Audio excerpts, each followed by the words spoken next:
Welcome to Mr. Nightbleed. Tonight, in 5 creepiest true stories from abandoned American cemeteries, we step into the forgotten places scattered across the United States. Those overgrown burial grounds, where the roads end, the fences break, and the living rarely trespass. These are the cemeteries time has left behind. Graveyards swallowed by forests, tombstones cracked open by decades, and resting places where something still moves long after the mourners are gone. Every account you're about to hear is real, shared by those who wandered into these abandoned cemeteries and felt the unmistakable presence of something that should have stayed buried. My goal this month is to reach 4,000 subscribers. Almost 90% of viewers slip into the darkness, listen, and disappear without subscribing. Don't be one of them. Join the shadows. Subscribe now. Before we begin, tell me in the comments where you're watching from and what hour of the night it is for you. And if there's an abandoned graveyard or forgotten cemetery in your area that truly unsettles you, type its name below, because once the world sleeps and the night settles in, kill the lights, quiet your breathing, and let us begin.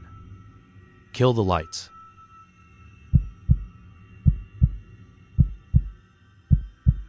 My name's Caleb Turner. I'm from just outside Pine Hollow, Pennsylvania, and I work as a mechanic at a little family garage off the highway, the kind of place where you fix more rust than engines, and everybody thinks they know your schedule better than you do. And I need you to listen to me, because I am sitting in my car right now with the engine off, parked across from the old cemetery on the hill, and my hands are shaking so bad I can hear my keys tapping against the steering column when I move them. And I keep checking the battery light like that is the real problem tonight when it isn't. Not even close. And if my voice cracks or I start to ramble, I swear to God I'm not doing it for effect. I just haven't slept right since that night, and talking about it feels like pulling glass out of my own skin, one piece at a time. So let me start simple, with the kind of details nobody would bother to make up, because that's the only way I can convince myself this all still happened, the way I remember it, even if part of my brain keeps trying to say it didn't, that it was just a stupid dare that got out of hand and I should get over it by now. And you'll understand why by the end if I can get through this without losing my nerve again like I have every time I tried to record this before and deleted it. I had cereal that morning, nothing special, just the cheap off-brand cornflakes that get soggy too fast. And I remember that because the milk was right on the edge of turning, it smelled a little sweet, and my mom told me to throw it out if it tasted weird. But I ate it anyway, because I was late, like always, and I had on this gray hoodie with a tiny oil stain on the sleeve from the day before, when I'd helped my uncle change the brake pads on his truck, and I remember staring at that stain on the bus and rubbing it with my thumb, thinking it looked like the shape of the hill where the cemetery sits above town. And I only remember that because later, after everything, I tried to wash that hoodie 3 times, and that little blotch never came out, and it's still in the back of my closet even though I can't stand to put it on. Back then, I was 17, still in high school, still pretending like I had a plan after graduation that wasn't just ending up at the same garage I'm working at now. And Pine Hollow was exactly what it sounds like, a town that smells like wet leaves half the year, and road salt the other half, with one main street, one grocery store, one diner, and one cemetery that everybody knew about, but nobody talked about unless it was to tell some dumb story. The cemetery sits on this low hill on the edge of town, trees all around it, the kind of bare trunks that always seem to lean a little the wrong way, and you can see the tops of the older headstones from the road if you know where to look. All crooked and dark, stuck in this patch of ground that never seems to dry out. They closed it down before I was born. That part is just fact. There hadn't been a burial up there in decades. The newer graves are all in the flat, clean place on the other side of town with the nice paving and those shiny metal vases you can stick plastic flowers into. But the old hill cemetery was still there, fenced off with a rusty gate and a big chain everybody said was always locked.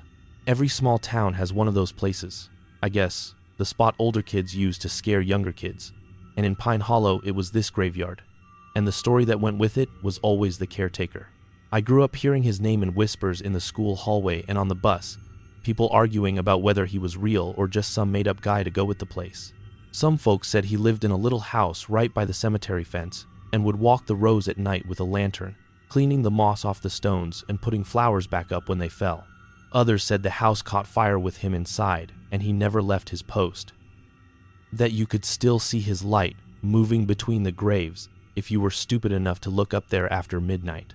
That was the kind of story that sounds fun when you're 9 and turns into background noise when you're 16, and then one night your friend looks at you on a slow Friday in winter and says you won't do it, you won't go see for yourself, and suddenly it isn't background anymore. The kind that's not fresh anymore, just hard and dirty from cars throwing slush at it all day. And the air had that sharp bite that gets into your fingers even through gloves. School had let out early because some storm was supposed to roll in, but nothing much happened. Just clouds and a little wind. And by evening, it felt more quiet than dangerous. I spent most of the afternoon in my room playing games and ignoring my homework, listening to the plow go up and down the street, and around 9 my phone buzzed and it was Ryan and Matt in the group chat, talking trash about how bored they were and how there was nothing to do in this town except walk circles around the gas station.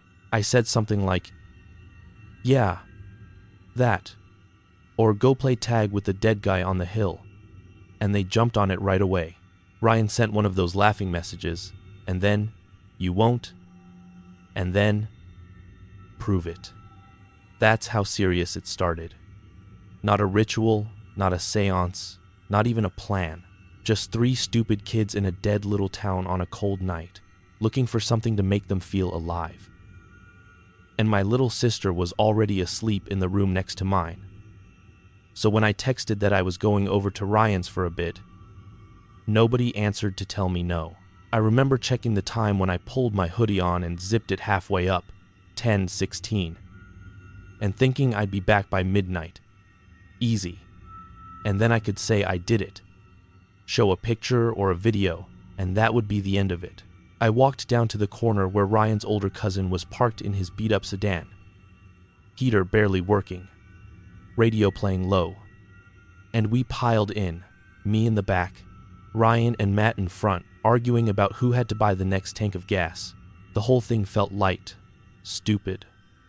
Like anything you do as a teenager where you say you're not scared even though you are a little, in that fun way.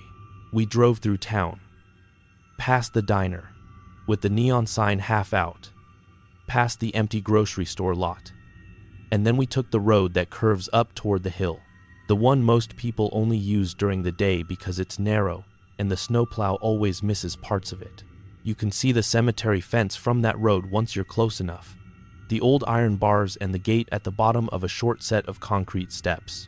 Even from the car, even from the road, you can tell the ground inside is different. The snow sits in weird patches, some places bare, some places piled, and the headstones lean in weird directions like they're trying to turn away from each other. I'd only ever seen it in daylight through a car window or from far off, never close, never at night. My chest felt tight as we pulled up, but I told myself it was just the cold. Ryan's cousin stopped the car about 30 yards down from the gate and killed the lights but left the engine idling. Said he wasn't getting out. But we had to be quick, because if a cop came by and saw us messing around near the cemetery, we'd get our parents called for sure. I remember how quiet it got when he turned the headlights off, how the hill swallowed the town noise, even though we were only a 5-minute drive away from Main Street. The only sound was the engine and the occasional crackle of snow under the tires when he shifted in his seat. Ryan turned around, grinning, and held up his phone like a microphone, said, "All right, Caleb, tour guide time," and then, "Dude, you're not chickening out, right?" I said no, shoved my hands in my pockets so they wouldn't see them shaking, and pushed the door open. The cold hit my face so hard my eyes watered. The sky was that low, heavy gray. The road salt crunched under my boots as I walked around the back of the car. Ryan and Matt followed me, hoods up, breath coming in little clouds, and Ryan's cousin just leaned back and pulled his beanie down over his eyes and told us not to do anything stupid. I wish I had turned around when he said that. I really, really wish I had. The The steps up to the gate were covered in a thin layer of packed snow and ice, and I remember concentrating on not slipping, staring down at my boots, at the dark spots where the snow had melted and refrozen, thinking about how mad my mom would be if I came home with a torn knee in my jeans. When I looked up, I saw the gate properly for the first time. Everyone always said it was chained shut, that the town kept it locked so kids wouldn't go in. But that night, the chain was looped through the bars and hanging slack, not fastened, ends resting against each other like somebody had just taken it off and not bothered to put it back on. I stopped and stared at it and felt this little flip in my stomach, like missing a step on the stairs. Ryan bumped into my shoulder and told me to move, then froze when he saw what I was looking at. He said, "I thought you said it was locked." And I said, "That's what everybody says." And Matt laughed, but it was short and weird. I pushed the gate gently with my hand, and it swung inward without a sound. No creak, nothing, just this smooth movement. Snow grinding a little under the bottom rail. I don't know why, but that bothered me more than if it had squealed. Things that old aren't supposed to move that easy. Inside the fence, the cemetery opened up in rows that were hard to see in the dim light, just a scatter of dark shapes and pale patches of snow. Some of the headstones were almost lying flat, half buried. Some were tilted. Some were still upright. And the trees around the edge blocked whatever light was coming from the town, so it felt like stepping into a pocket where the world didn't reach. We hesitated there at the entrance, all three of us. And for a second I thought maybe we'd just take a picture at the gate and go back. But Ryan nudged me in the back and said, "Go on, man. You're already here. Just walk up to the big angel and touch it." That was the dare, remember. There is a statue near the top of the hill. Or there used to be. An angel with her head bowed, wings chipped, watching over a row of older graves. And kids at school used to say if you touched her hand at midnight, you'd feel someone squeeze back. It was one of those things you repeat without believing. Standing there in the dark with the gate open behind me, it felt less funny. I took out my phone and checked the time. It was 11:38, not midnight, not even close. And I told them I wasn't waiting that long in the cold. I'd go up, touch it, wave at whatever camera Ryan was using, and we'd go home. Ryan said it still counted, that the caretaker wasn't punching a clock. I stuck my phone back in my pocket and stepped onto the path between the first two rows of graves. The snow there was different than on the road, softer, thinner, like it hadn't settled right. My boots didn't sink as much as I expected. They just pressed a shallow mark, and under the snow I could feel the gravel, small stones pushing up through the soles. Outside the fence, it had just been cold air and exhaust from the car. But inside, there was this damp smell. Not strong, just a hint of wet stone and old leaves. Like the kind of basement that never really dries out. We moved forward, slow, and my breath sounded too loud in my own ears. I remember reading names without meaning to as we passed, the way your eyes grab words, and I wish I hadn't. Broken last names, dates from the 1800s, little metal holders for flowers, some empty, some still holding faded bits of plastic that rattled a little in the wind. I didn't feel anything supernatural then. No voices, no cold spots, just the steady awareness that we were walking through a place meant for people who no longer had a choice about being there. And we did. That alone made me feel like we were doing something wrong. The hill slopes gently up from the gate, and near the top, among a cluster of bigger stones, I saw the shape of the angel. Even in the low light, I could make out the wings and the bowed head. Ryan whispered, "There it is," and raised his phone, the little red light from the camera app glowing. I told him to turn the flash off, and he said it was already off. He was just recording the audio and what little video it could catch. We were maybe 20 feet away when I saw the lantern. It wasn't bright, not like a flashlight. It was this soft, warm color. the kind you get from old bulbs or those cheap candles people put in windows. And it was moving down one of the rows to our left, behind a line of tall stones. At first I thought it was a reflection. A car may be passing on the road behind us. But there is no road up there, just the hill, and then the woods. The light bobbed at about chest height, steady, getting a little closer, then stopping, then moving again. I stopped walking. Ryan bumped into me again and hissed for me to keep going until he saw where I was looking. Matt saw it too. For a few seconds we all just stood there, watching that little glow move between the stones. Nobody said anything. My first thought, the one that made sense, was that somebody else was up there. Maybe security, or some drunk guy with a lantern trying to scare us. And honestly, that was scary enough. Getting caught here would be a nightmare to explain. I whispered, "Do you see that?" And Ryan whispered back, "That's not funny. Man, you didn't tell anybody else, did you?" And I said no. The light stopped near a tall rectangular stone and stayed there, steady. That was when I heard the sound. It was faint, just a scratchy, brushing noise, like someone rubbing a stiff brush over rock. Pausing, then rubbing again. That was all, that little, normal sound. And it made my stomach tie up in a knot, because it meant there really was somebody there, close. Someone we hadn't seen walk in.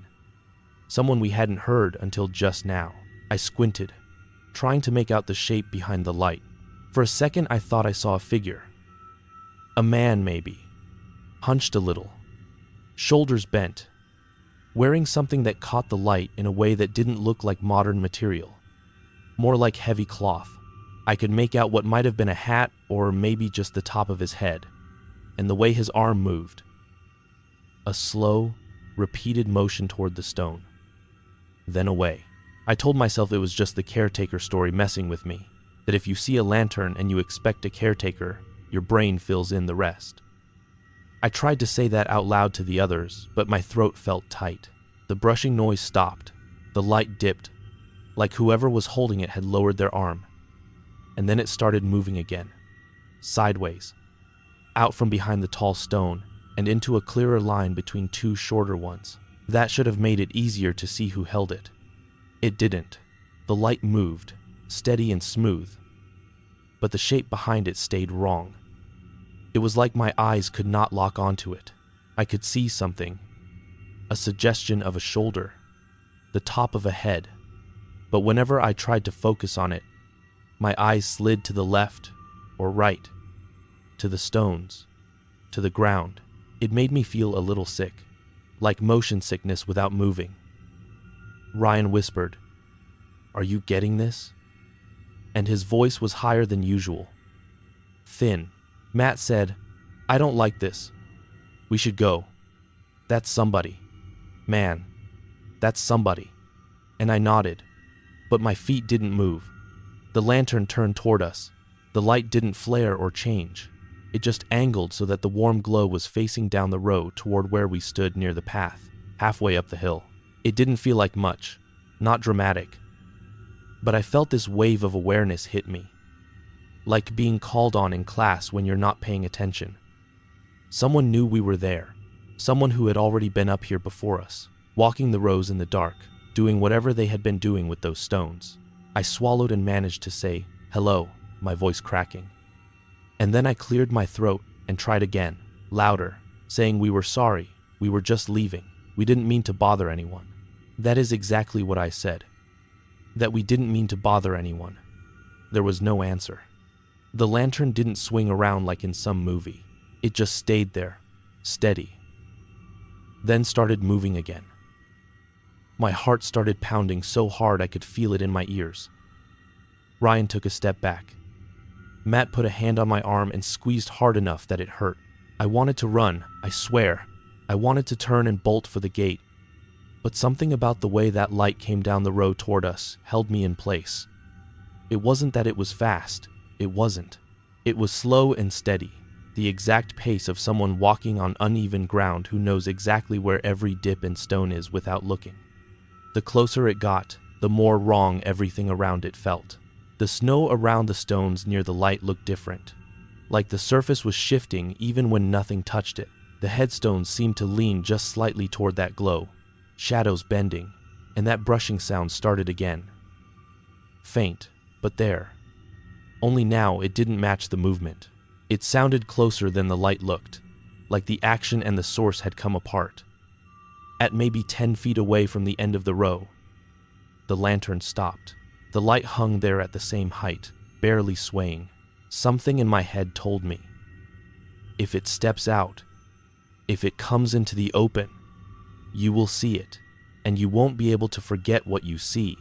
And I think that thought finally broke whatever was holding Ryan in place, because he let go of my arm and whispered, "Nope, I'm done. I'm done," and turned around and started walking fast back down toward the gate. Matt took a step after him, then looked back at me like he didn't want to leave me alone. I should have gone, I know that. Instead, I took one more step forward, just one, and the snow under my boot made this sharp crunch that sounded way too loud in the quiet. The brushing sound stopped. The light rose a little, like whoever held it had straightened up. And then, without any in-between, the lantern went out. 1 second it was there. The next, it wasn't. There was no flicker, no dimming, no spark. Just dark. My eyes took a second to adjust, and in that second I heard something that still makes my skin crawl when I hear anything close to it. It was the sound of footsteps in snow. Not my own. Not behind me, where Ryan and Matt were, but ahead, between the rows, moving toward me. Slow steps, the kind where the heel presses down first, then the rest of the foot, making that soft, packed crunch. I squinted, trying to see what was making the noise. That was when the clouds shifted and just enough light came through that I saw the footprints. There was a strip of ground between 2 rows of stones leading straight to where I stood. When we had walked up, it had been untouched, just a smooth layer of pale snow. Now, right in front of me, indentations were appearing in it. Not all at once, like a trick, not like some special effect. One at a time, a left footprint forming, pressing down into nothing, then settling, then a right, a little closer, then another left. They were the size of a grown man's steps, not a kid's. Each one pressed the snow down deep enough that I could see the darker ground underneath. Nothing else moved. There was no shape above them, no legs, no coat, nothing. Just the sound of those steps, lined up with the sinking of the snow, coming toward me at the same slow, steady pace the lantern had moved. I couldn't breathe right. My chest felt like someone had set a brick on it. My brain kept trying to say it had to be the wind, or some weird settling, or a trick of the light. But there was no wind, and nothing else was changing, and I could hear the exact crunch I would have made if I had been the one walking. Behind me, Ryan shouted my name, his voice echoing across the stones, but it sounded far away. The next footprint appeared about 6 feet from me. I remember staring at the empty air where the person should have been, at the space above those indentations, and feeling this cold, heavy certainty roll over me. Whatever was walking toward me knew I was there, knew I was watching. Pins and needles, like they do when your circulation gets cut off. And for a second, everything narrowed down to the sound of my own breathing, and the crunch of those steps. Another print, then another, 4 feet away, 3. I whispered, I'm sorry. We shouldn't be here. We're leaving." It came out of me without thinking. The same way you apologize when you bump into somebody in a crowded store. The steps stopped. The last pair of prints were so close that if something had been standing there, I could have reached out and touched its chest. I could see the exact pattern of the tread. The air in front of me felt thick and cold, but that was it. No dramatic shift, no scream, nothing grabbing me. That almost made it worse. Behind me, I heard Matt running, his boots slipping, his breath coming hard. He yelled my name again. closer this time, and that broke whatever trance I was in. I stepped backward, carefully, not wanting to disturb those prints, not wanting to turn my back completely. When I was a few steps away, I forced myself to look up at the angel statue we had come for in the first place. For a second, I thought her head had changed angle, that she was looking straight at me instead of down. But I think that was just my brain, because when I blinked, she was the same as ever. Stone face tilted down, hand extended, dusted with snow. I didn't touch her. I didn't feel brave or stupid enough anymore. I turned then, finally, and walked as fast as I could without running, because something in me said if you run it will follow, without explaining why. The snow felt different under my boots, heavier. When I reached the gate, Ryan grabbed my sleeve and said, "What were you doing, man? What were you doing? We called you like 3 times." His eyes wide and bright in the dim light from the road. I opened my mouth to answer and realized my teeth were chattering too hard to get words out. We stumbled down the steps, the 3 of us. None of us talking now, just moving. And I remember the feeling of the asphalt under my feet when we got back to the road, how weirdly safe it felt, even with the ice. Ryan's cousin rolled the window down and shouted. I didn't say anything. I just went around to the passenger side and reached for the door handle. That was when I saw the note. It was tucked under the passenger side windshield wiper. There hadn't been anything there when we got out of the car. I am sure of that, because I had stood right there and watched my breath fog on the glass for a second before heading up the hill. The paper was stiff with cold when I pulled it out.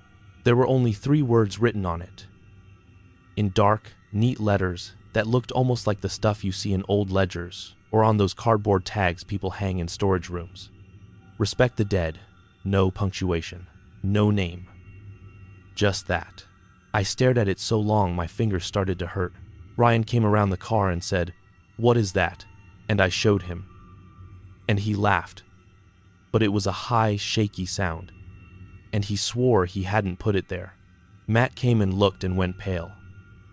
He checked his own pockets like he expected to find a pad of similar paper and a pen, then shook his head over and over. Ryan's cousin leaned across the driver's seat and grabbed it from me, said, "Seriously, which one of you is trying to be funny?"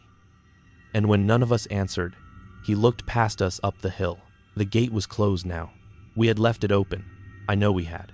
I remember the gap, the way the darkness from inside spilled onto the steps. Now the chain was looped back through and hanging, just like before. But the 2 ends were hooked together, not locked, not tied, just hooked in a way that they had not been when we pushed it open. He stared at it for a second, then rolled his window back up and told us to get in the car. Right now. He didn't care whose idea this was. He was not getting a ticket for being up here. The ride back down into town was quiet. The heater clicked and wheezed, trying to catch up, and the radio played some song I've heard 1,000 times and couldn't tell you a single word of from that night. I kept the note in my hand the whole way, folded once, edges digging into my palm. When we dropped Matt off, he hesitated with his hand on the door, then turned back to look at me and said, "You saw something up there, didn't you?" Not asking, just stating it. I couldn't answer. I went home, let myself in as quietly as I could, put my boots by the door, checked on my sister, watched her sleep for a minute like that would anchor me back to something normal, and then went to my room. I sat on the edge of my bed and stared at my phone. Ryan had already sent 3 messages in the group chat, jokes mixed with nervous questions, asking if anyone had messed with the car, if I had set up the note beforehand. I typed no, and then deleted it 4 times before finally sending it. Then I opened the camera app and looked for the video he had recorded. There was only 1 file, less than a minute long. That made no sense, because we had been up there longer than that. But I opened it anyway. The first part was just us walking, snow crunching, our breath loud, Ryan whispering my name, the usual dumb commentary. Then the camera swung up toward the rows, and you could see a smear of light in the distance. The lantern, just a little blur of warmer color. And you could hear us react to it. The hissing whispers, the silence. The image moved a little as his hands shook. And at one point it almost focused on something tall and narrow near the light. But it never got sharp. It just smeared. And then, right when I expected to hear the footsteps, the video cut off. No glitch, no corruption message, just hard stopped. The timestamp said it had been recorded from 11:39 to 11:40. I checked the clock on my phone. It was 12:54. That gap, that missing time, sat in my chest like a stone.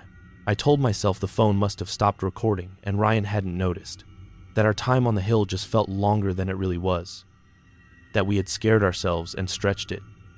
That was easier to think than the alternative, that there was something my brain wasn't letting me access. I put the note on my nightstand and tried to sleep.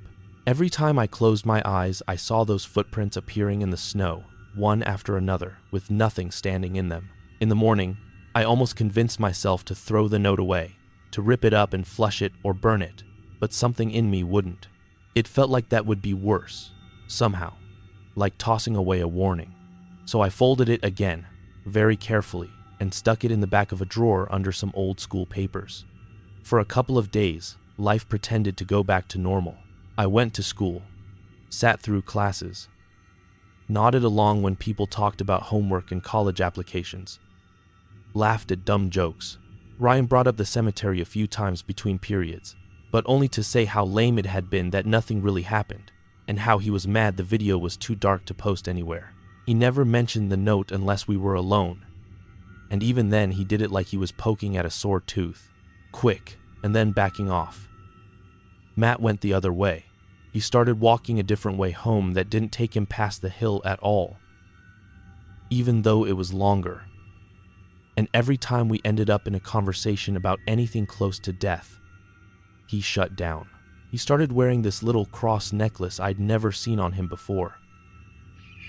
I kept my head down and tried not to think about any of it. That worked until the following week when I was at the diner after school, helping my uncle fix a loose shelf in the back. One of the old guys who comes in every day for coffee was sitting at the counter talking to the waitress about the storm they said might hit the next weekend. And I heard him mention the cemetery on the hill, not the new one, the old one. I froze. He was saying how the plow still did a lazy pass up that road even though nobody went up there much because it was easier than turning around.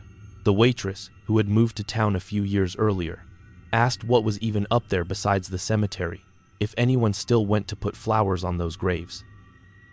Not since the fire. And then, they were supposed to tear the whole thing down after that. But they never did. Typical. Right.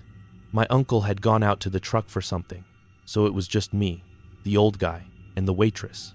My heart started pounding again. Before I could overthink it, I stepped up to the edge of the counter and asked, "What fire?" Pretending like I was just making conversation. The old man turned his stool to look at me. Up close, I could see every line on his face, the broken veins on his nose, the slight tremor in his hand as he lifted his mug. He said, "You're Turner's boy." Right. He used to mow out by the highway. And I nodded. And he said, "You really don't know." And I shook my head. So he told me. He told me about the little house that used to stand right by the cemetery fence, just off the road, where the caretaker lived back when the town still used that graveyard. A tiny place, he said. 1 bedroom, little kitchen, sagging porch, built too close to the trees.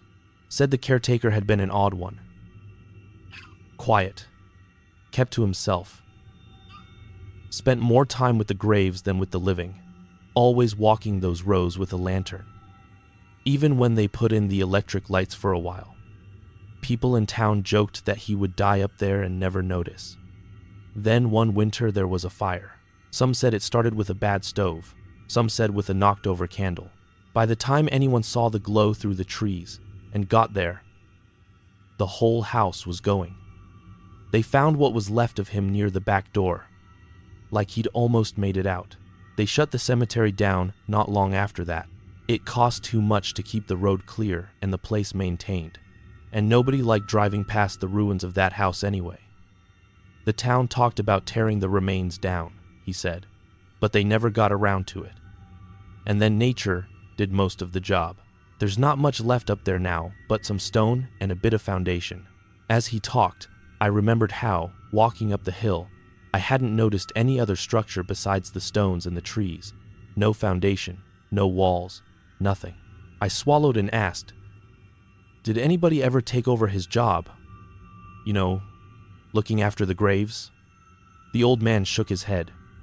"Not officially," he said. And then he smiled, a thin, humorless twist. "But you hear things. Kids saying they see a light up there at night still. Car windows fogging over when you drive past, like someone breathing on the glass."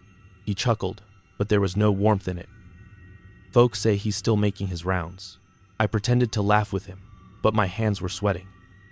I wanted to ask his name, the caretaker's name, but I didn't. It felt wrong.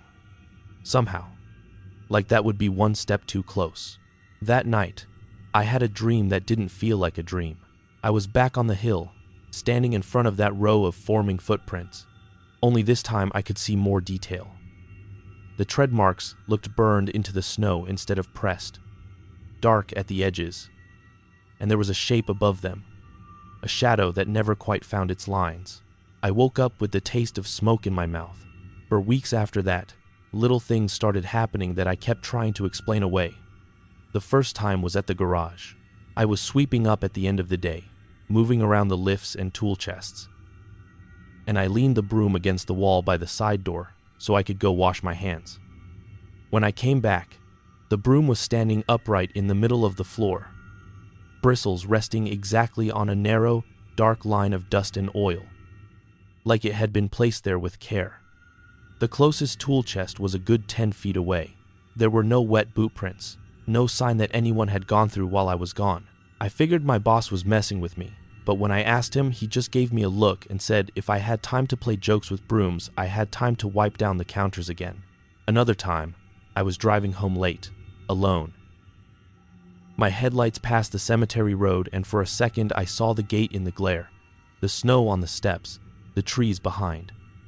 Then the dashboard lights blinked off and on again, and my radio cut out.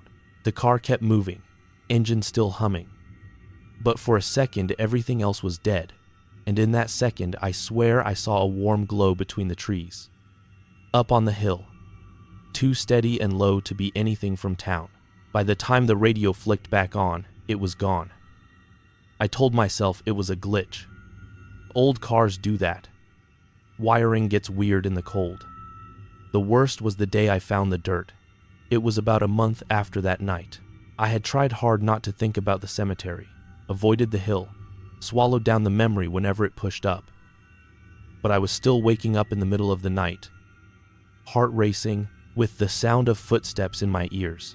One morning, after a particularly bad sleep, I threw back the covers to get up and saw that the floor on my side of the bed was dirty. Not just a little dusty. Dirty. There was a small pattern of dried mud or soil right where my feet usually hit the floor when I get out of bed. Not a big patch, just a few overlapping shapes, roughly the shape and size of footprints, but not as clear. Like someone had stepped there, once or twice, with wet boots, and it had dried. The rest of the floor was clean. I keep my room pretty tidy. My boots were by the door, dry, with no mud around them. I stared at that dirt for a long time.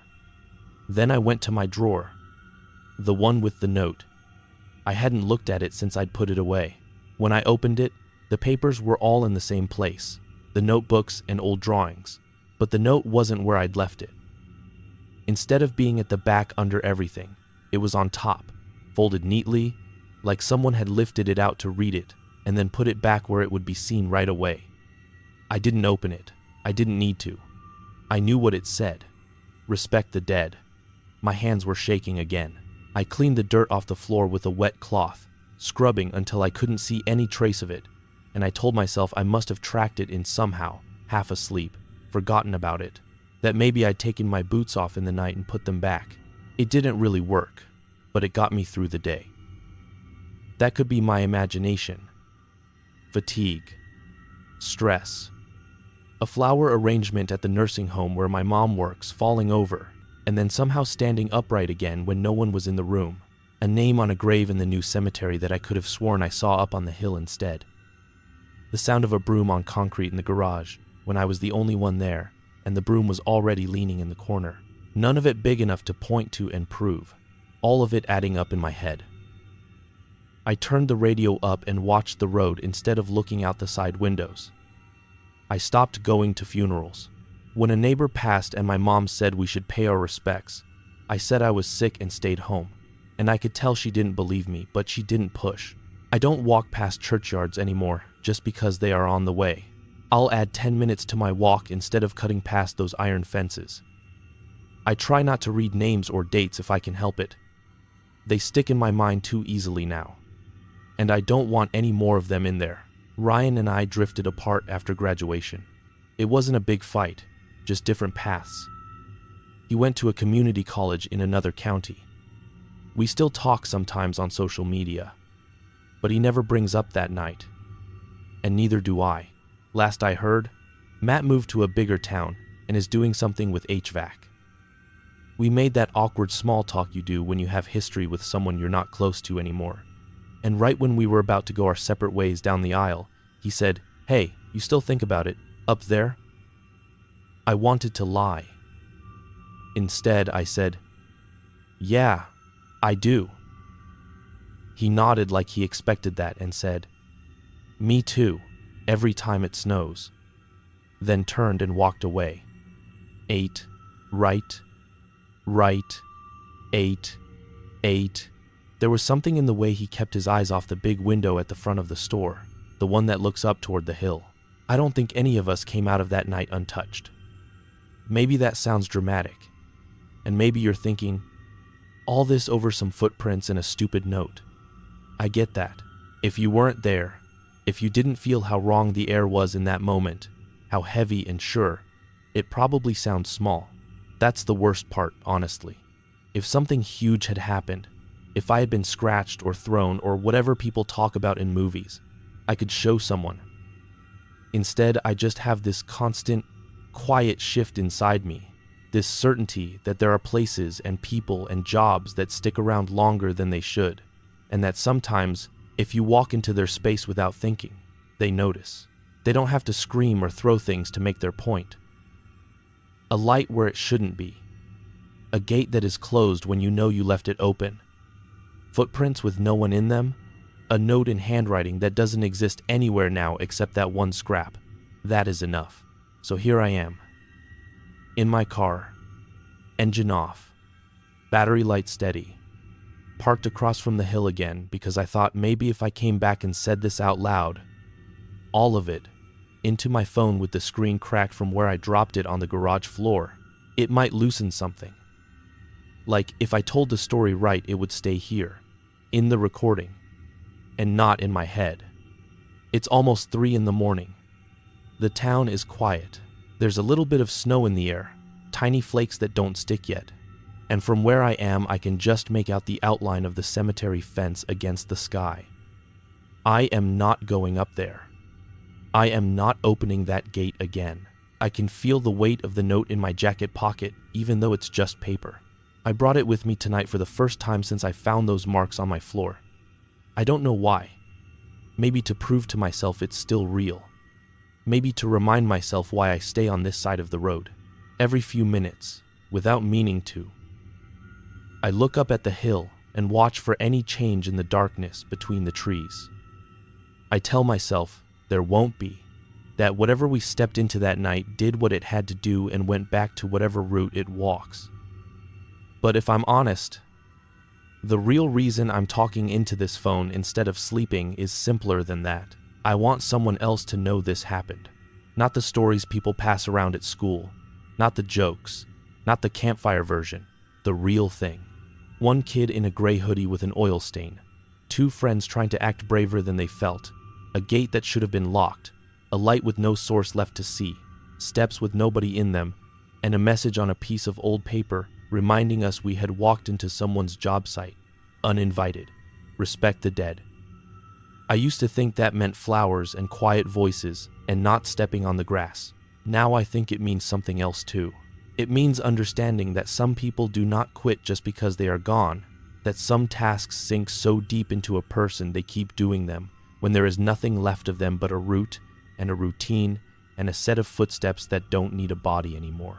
I don't know if the caretaker up there cares about kids like us personally, or if we were just in the way, like tools left where they shouldn't be.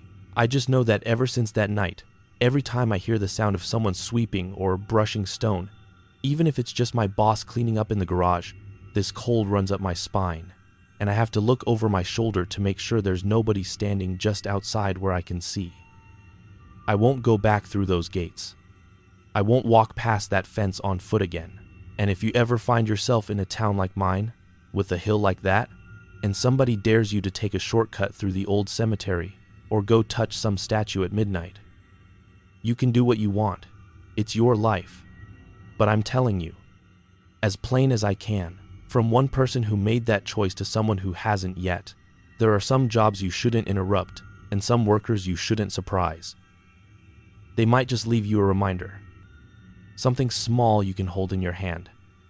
Something that shows you they saw you. They registered you. They added you to whatever list they work from. And then you get to spend the rest of your life wondering when, if ever, they will decide you've disrespected the dead again.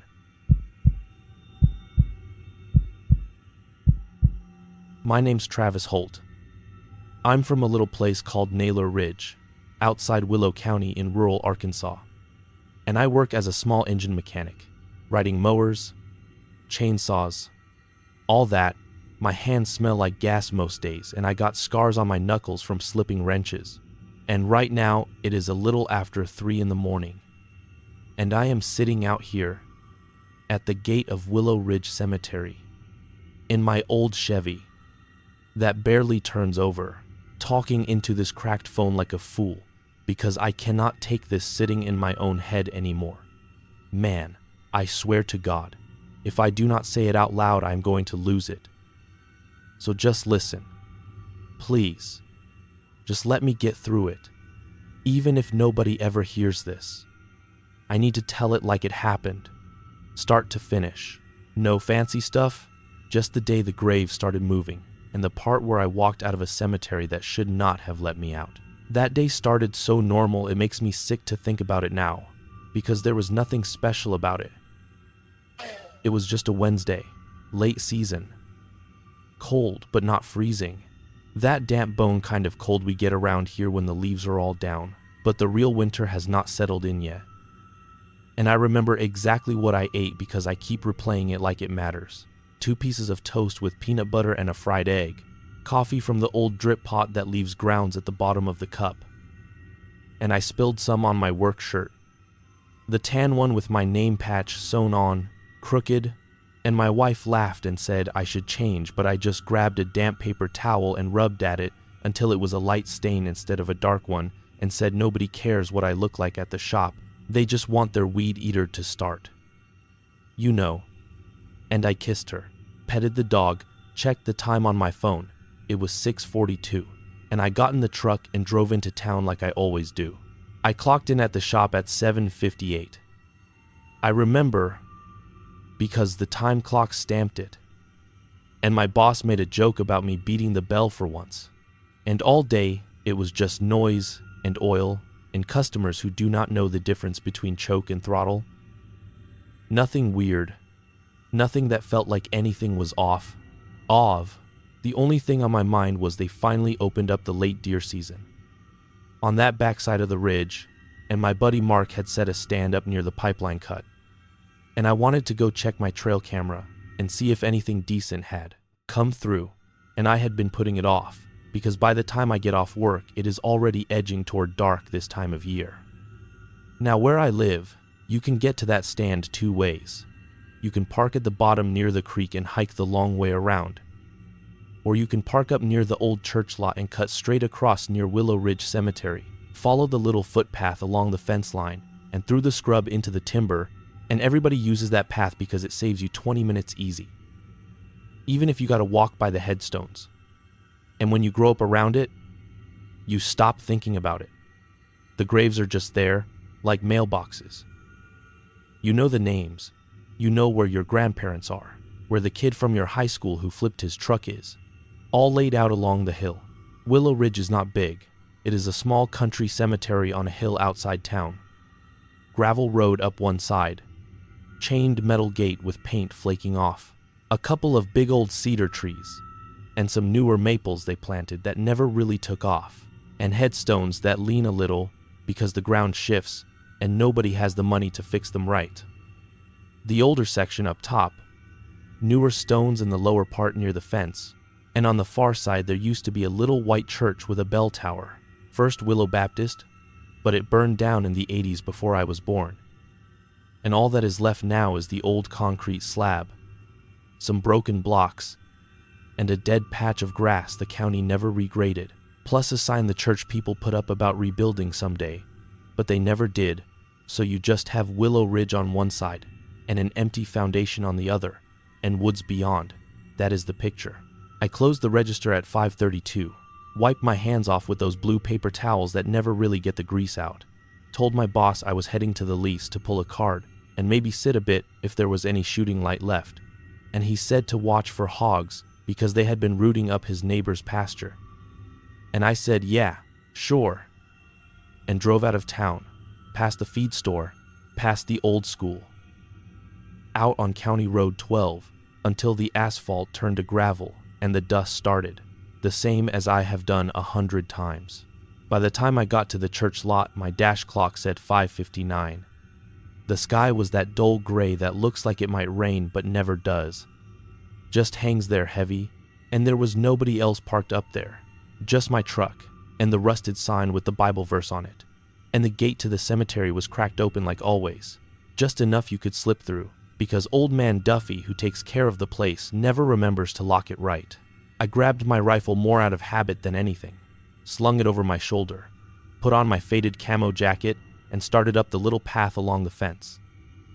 Gravel crunching under my boots, and that was the first time I really noticed anything was off, even though I did not know it yet. The thing is, when you walk by a place enough, you do not pay close attention to details, but your brain still has a picture. Like how the rows of stones line up with the trees, how far the big angel statue sits from the gate, those little things.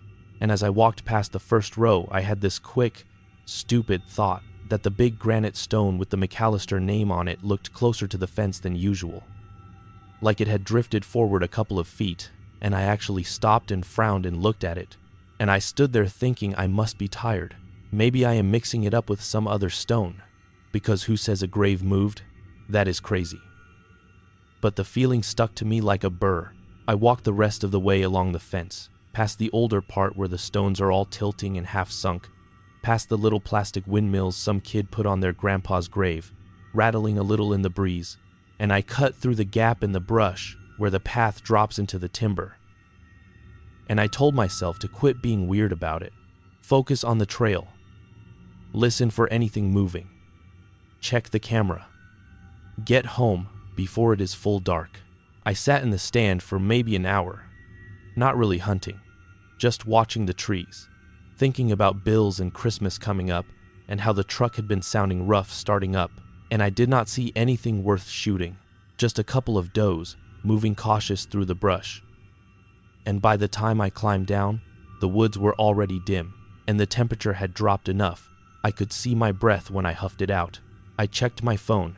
It was 7:13, and I decided to take the same shortcut back, which I have done in the dark plenty of times. And I did not even turn my light on at first, because I know that path by feel, the little rise and dip, the way the ground shifts from dirt to gravel when you get close to the fence line again. And I walked up out of the timber humming under my breath to keep my nerves from getting stupid. When I came up on the cemetery again, I flipped on my small flashlight, just a cheap one from the hardware store, and swung it along the fence. And that is when my stomach dropped for the first real time, because I could see the McAllister stone clear as anything, and it was definitely closer to the fence. Maybe by a full row, like one whole grave's space. And the row behind it seemed bunched up, like somebody had taken their hand and pushed the line forward. I stopped and put my hand on the cold metal of the fence because I felt a little dizzy, and I remember saying out loud, just to hear something, "You are tired. Man, that is all. You are just tired." And I swept the light again and counted the stones, 3 with big family names in that row: McAllister, Green, Price, and behind them the smaller, older stones. And they were not where my brain said they should be. I kept trying to explain it. Maybe I never looked that close before. Maybe the ground settled in the rain we had last month. Whatever. And I felt stupid standing there arguing with myself about headstone positions, like I was some kind of surveyor. So I told myself to knock it off and go home. Walking past them felt like walking past people who had turned around to face the fence when you were not watching. That is the best way I can put it, without trying to be fancy. They felt wrong, like they were in the middle of doing something they were not supposed to and I had walked in on it.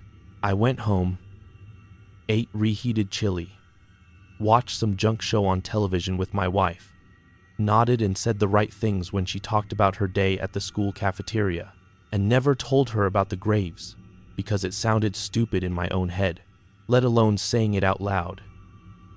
I went to bed and dreamed of nothing. I remember just restlessness. Waking up at 3 and staring at the ceiling for no reason. The second time was when I knew I was not just mixing things up. I got off work early because business was slow and the boss did not want to pay everyone to stand around. And Mark texted me a picture from his stand on the other side of the lease. Big buck on the camera just before dawn, and he said I should go check mine again. Maybe they were moving through heavier now, so I figured fine. Same routine. Drove up past the old church slab, parked in the rutted dirt lot, grabbed my gear, walked toward the cemetery fence. It was colder that day, and the air had that wet stone smell, like it does after a heavy dew. And there was a thin layer of cloud that made the light flat. No shadows, everything gray and the same. As soon as I came up over the little rise that gives you the first clear look at the whole cemetery, something twisted in me because it was like stepping into a room where someone had moved all the furniture just enough you knew it instantly but could not say what was wrong. The rows were off, not just one stone this time, but whole lines. The big angel statue I mentioned, the one that used to be halfway up the hill, was now closer to the lane. 3, maybe 4 stones down from where my memory placed it, and the little fenced family plot with the rusted chain was no longer directly under the cedar tree. It was shifted to the right, like the whole thing had been dragged sideways. I stopped so fast, the gravel slipped under my boots. I remember checking for tracks, like a fool, looking for tire marks or some sign heavy machinery had been in there. But the ground was just the same mix of grass and dirt, and old, almost buried stone bases. No fresh scraped patches, no new dirt, nothing. I thought about Old Man Duffy, if maybe he had decided to straighten things or move some stones to keep them from falling. But you cannot just do that without digging. And there was no fresh dig anywhere in sight. I walked along the fence, slower this time. But there were new ones in places my mind said were empty before. And when I got to the lower section, my breath caught because I saw my last name on a stone that I had never seen before. Holt is not the rarest name, but we are not everywhere either. And in this county, there are only a few of us. My folks, my brother's kids, my uncle who moved to Tennessee, and one old cousin buried on the far side in an unmarked grave after a wreck, not here. Yet there it was. A new granite stone, not shiny new, but not weathered yet either. Medium gray, with Holt cut deep across the top in a plain heavy font, and under it only one first name, Daniel, with years that did not match anyone I knew, 1942 to 1998. The dirt in front of it looked settled, not fresh, like the grave had been there a while. But I had walked this fence so many times I could see the old layout in my head, and there was no Holt stone in that row before.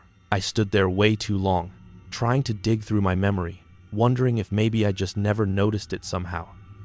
But my chest hurt, and I could feel sweat between my shoulder blades even though the air was cold. I reached out and ran my fingers over the letters, and they were rough and real. The little bits of lichen starting at the edges of the carved name. The kind of thing that takes a few seasons to grow. That was the part that made me feel really sick. Because everything about that stone said it had been there more than a year. And I knew it had not. I knew it like I know my own truck. I told myself there had to be some explanation. Maybe they had moved stones from another cemetery. Maybe there was a section I just never looked at. But I knew that was not true, and walking away felt like leaving a question hanging in the air. I forced myself to go into the woods anyway, took the path, did my usual, checked the camera, saw a few does again, and one skinny spike. Nothing worth getting excited about. But I could not focus. Every few minutes I would look back toward where the cemetery was, even though you cannot see it through the trees. And I kept thinking about that stone with my last name and how it sat in a row that had not been there last week. By the time I walked back out, the light was thin and yellow, and the sky was already going darker toward the east. I did not linger near the fence that time. I walked fast, head down, eyes on the ground, gravel crunching loud in my ears. And I got in my truck and left that lot with my tires, spitting stones. And I remember catching sight of the cemetery in my mirror as I turned. Just for a second, and it looked wrong from that angle too, like the whole top half of it had turned to face a different direction. That night I did not sleep much.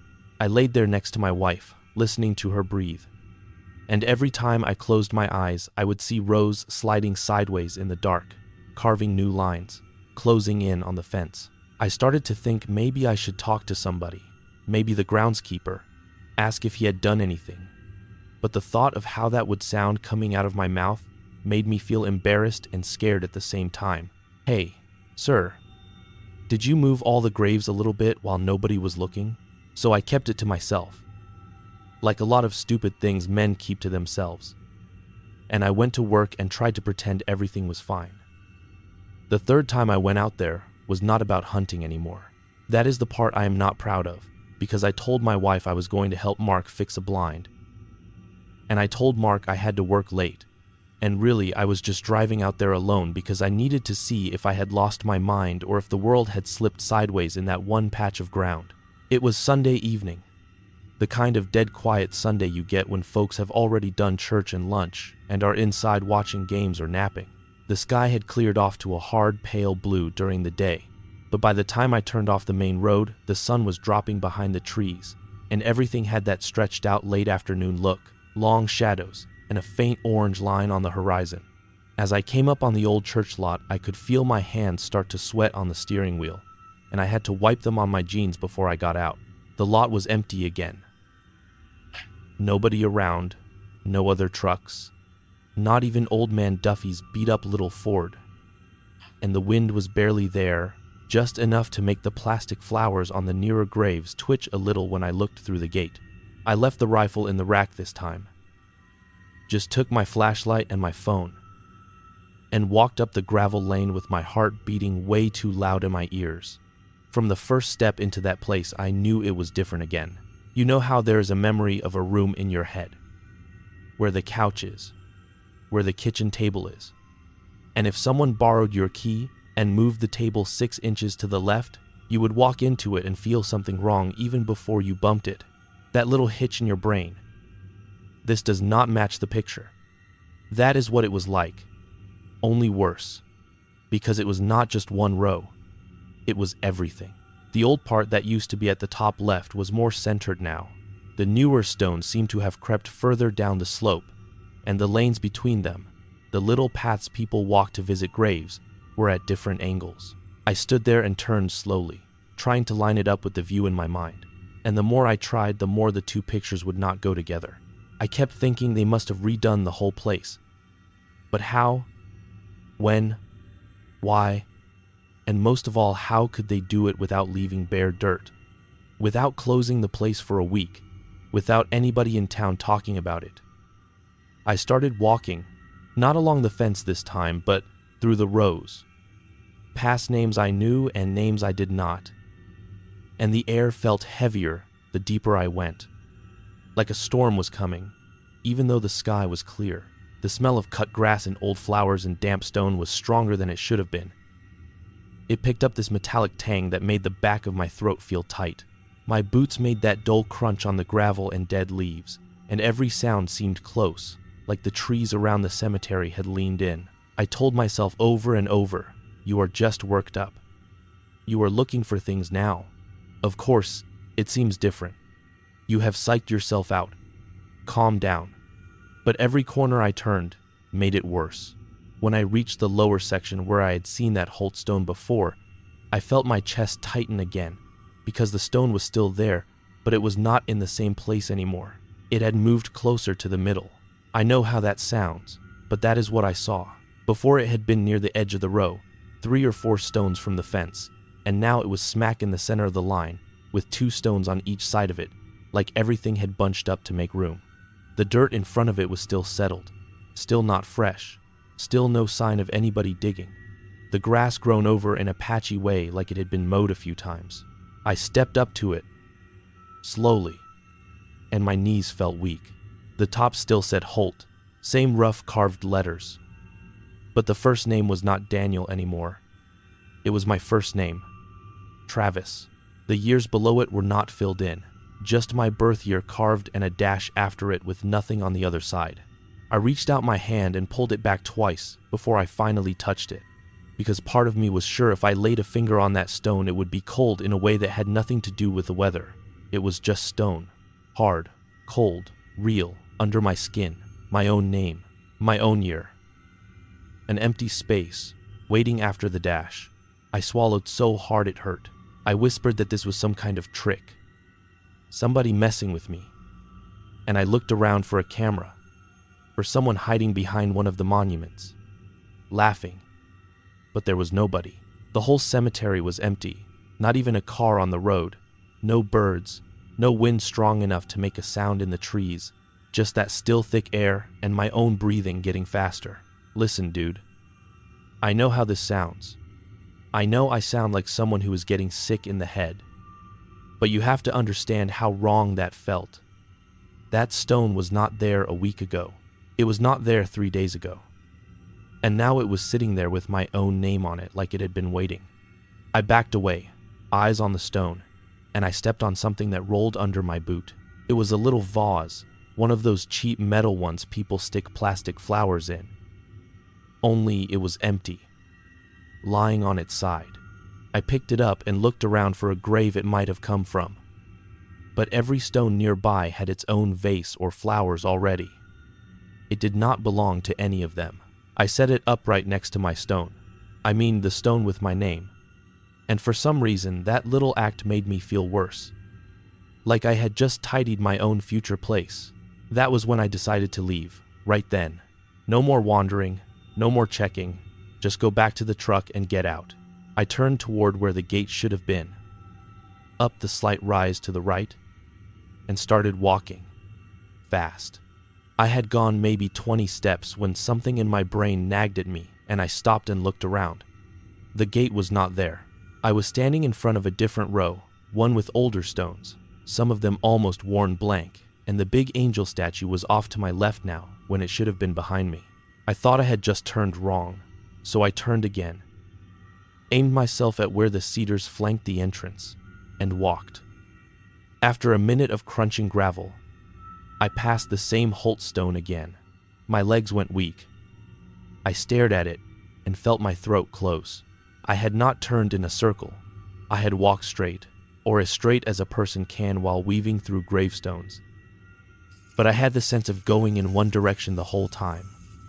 And yet here it was again. The same stone, the same little vase next to it. I told myself I had gotten turned around, that I must have looped without realizing it. So I picked a different landmark, the big angel, and aimed for the opposite side from it where I knew the fence ran, and I walked that way, counting my steps, 30, 40, 50. my boots sliding a little on loose gravel. And when I stopped, I was looking at the Holtstone again, just from a different angle. I could feel my heart hammering against my ribs. My vision went sharp around the edges, like everything was too clear. The plastic flowers on the nearby graves rattled a little, and I realized my hands were shaking so badly I was making them move when I brushed past. I am telling you, man, it was like the cemetery was folding in on itself, like it had turned into a maze without walls, just rows that would not line up the right way. The more I tried to walk out, the more I ended up back in front of that same stone. 3 times I did it. I tried to follow the fence, but it would not stay where it should be. I would walk along it until it curved the wrong way and brought me back to the middle instead of the gate. I tried walking directly uphill because the entrance is at the top, but the ground seemed to slope different under my feet, and every time the path would bend between stones and spit me out near that marker with my name. I started talking out loud, just babbling, saying this is not funny. Whatever this is, stop. I get it. You got me. And my voice sounded small and thin in that big open space. The sky had gone dimmer while I was walking, the light draining faster than it should have, like the day was running out of time all at once. My phone said it was only 5:23, but it looked like 6:30 or later. The trees where the woods started beyond the cemetery looked darker, like a solid wall instead of separate trunks. At one point I thought I saw someone standing near the old section, just a shape, but when I turned fully there was nothing, just stones and the twisted branches of a bare oak. I did not call out to whoever it might have been. I did not want an answer. After the 3rd time I ended up back at my own name, I dropped to my knees without meaning to. The air knocked out of me, and I grabbed the edge of the stone and shook it hard because some stupid part of me thought if I could make it move it would prove this was just in my head. But it did not budge, not even a little. It was set deep and solid.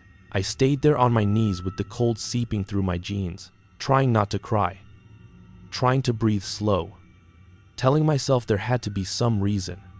Maybe I was having a panic attack, maybe I was getting sick. Anything that was about me and not about the ground under me changing shape. That was when I heard the bells. At first, it was just a faint sound under the wind, a tiny metallic ring like a spoon hitting a glass way far off. I thought it was in my head. Maybe some noise from a house I could not see. But then it came again, clearer. 2 notes, then a 3rd, deep and slow. The unmistakable sound of a church bell being pulled by a rope in a tower.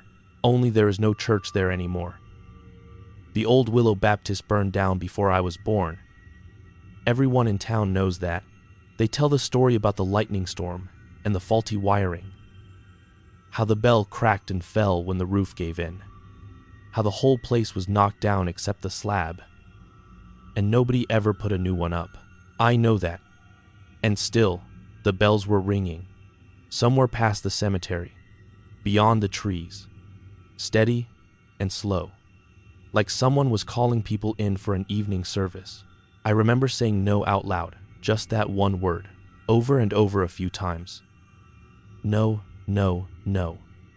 Like I could refuse the sound itself, but it kept going, and the more I listened, the more I realized it was not echoing right.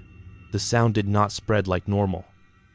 It felt like it was coming from one direction only, a straight line of noise. And for some reason that made me think that if I followed it, I could get out. I do not know why. It was just a feeling, the same way you know which way your own house is when you are driving back at night even before you see the porch light. So I stood up, legs shaking, and turned toward where the bells sounded loudest, which was not where the church used to sit. Not exactly. It was a little off to the side, toward the part of the fence that drops down to the lower ditch. I did not try to line it up with the gate anymore. I did not look for rows that made sense. I just locked onto that sound and started walking toward it, between stones, stepping over low markers, brushing past dead bouquets and little flags that barely moved in the dead air. The bells kept going, slow and steady, and every time the sound swelled, I adjusted my path a little, like following a signal. I did not look back at my own stone, though I could feel it behind me, like a pair of eyes between my shoulder blades. At one point, my boot toe caught on something and I almost fell. And when I glanced down, I saw I had clipped the edge of a metal plate set low in the ground, one of those flat markers for someone who could not afford a standing stone. And I muttered, sorry, without thinking, like I had stepped on somebody's foot. The bells got louder as I went, but the church slab never appeared. There was just more cemetery, more rows, some I did not recognize at all. Names from families I had never heard of in this county. For a second, I wondered if I had wandered into some older section I had never seen, but that made no sense either. I had seen the whole place from the road countless times. Finally, after what felt like way longer than it could have been, the ground under my boots changed from the soft give of graveyard grass to the firm crunch of crushed stone, and my shoulder brushed something cold and rough that was not a marker. I looked over and realized my hand was on the post of the main gate. I was standing outside the cemetery, half in the ditch, the chain hanging loose in front of me, like it had always been that way. The bells stopped in the same second I noticed where I was. It was like someone had cut a wire. 1 second they were there, loud and close enough that I felt them in my teeth. The next, there was only the faint rustle of dry leaves and the far-off hum of somebody's truck on the highway. I turned around and looked back through the bars of the gate. The cemetery looked normal. I do not know how else to say it. From that angle, in that light, it looked exactly like it did all those other evenings I had driven by. Rows neat enough, angel up on the rise, old part in one corner, new stones in the other, nothing out of place that I could see. I stood there, staring, trying to find the Holt stone from where I was. But from outside the fence, you can only see the taller markers. And mine, or that one with my name, is not that big. All I could see were familiar shapes, the same ones I grew up driving past. And the longer I looked, the more I started to feel like maybe the whole thing inside had been some kind of spell or dream, something that snapped the moment I crossed the line out. Only I had dirt on my knees and a scrape on my hand, and my chest hurt from breathing so hard, and the air outside the fence felt different against my face, lighter, like it had more room in it. I did not go back in.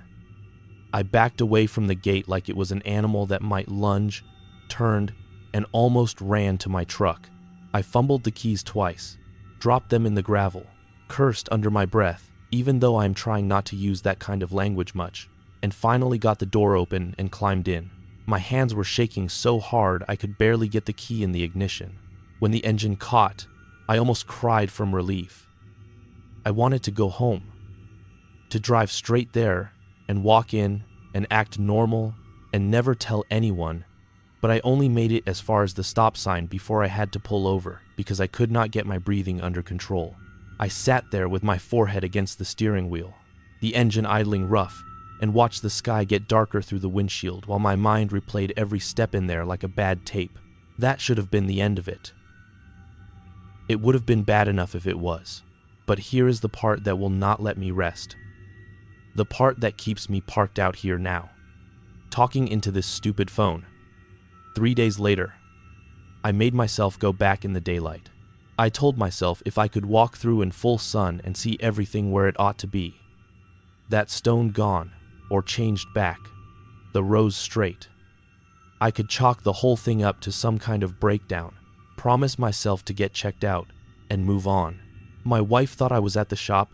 My boss thought I had the day off to get some errands done.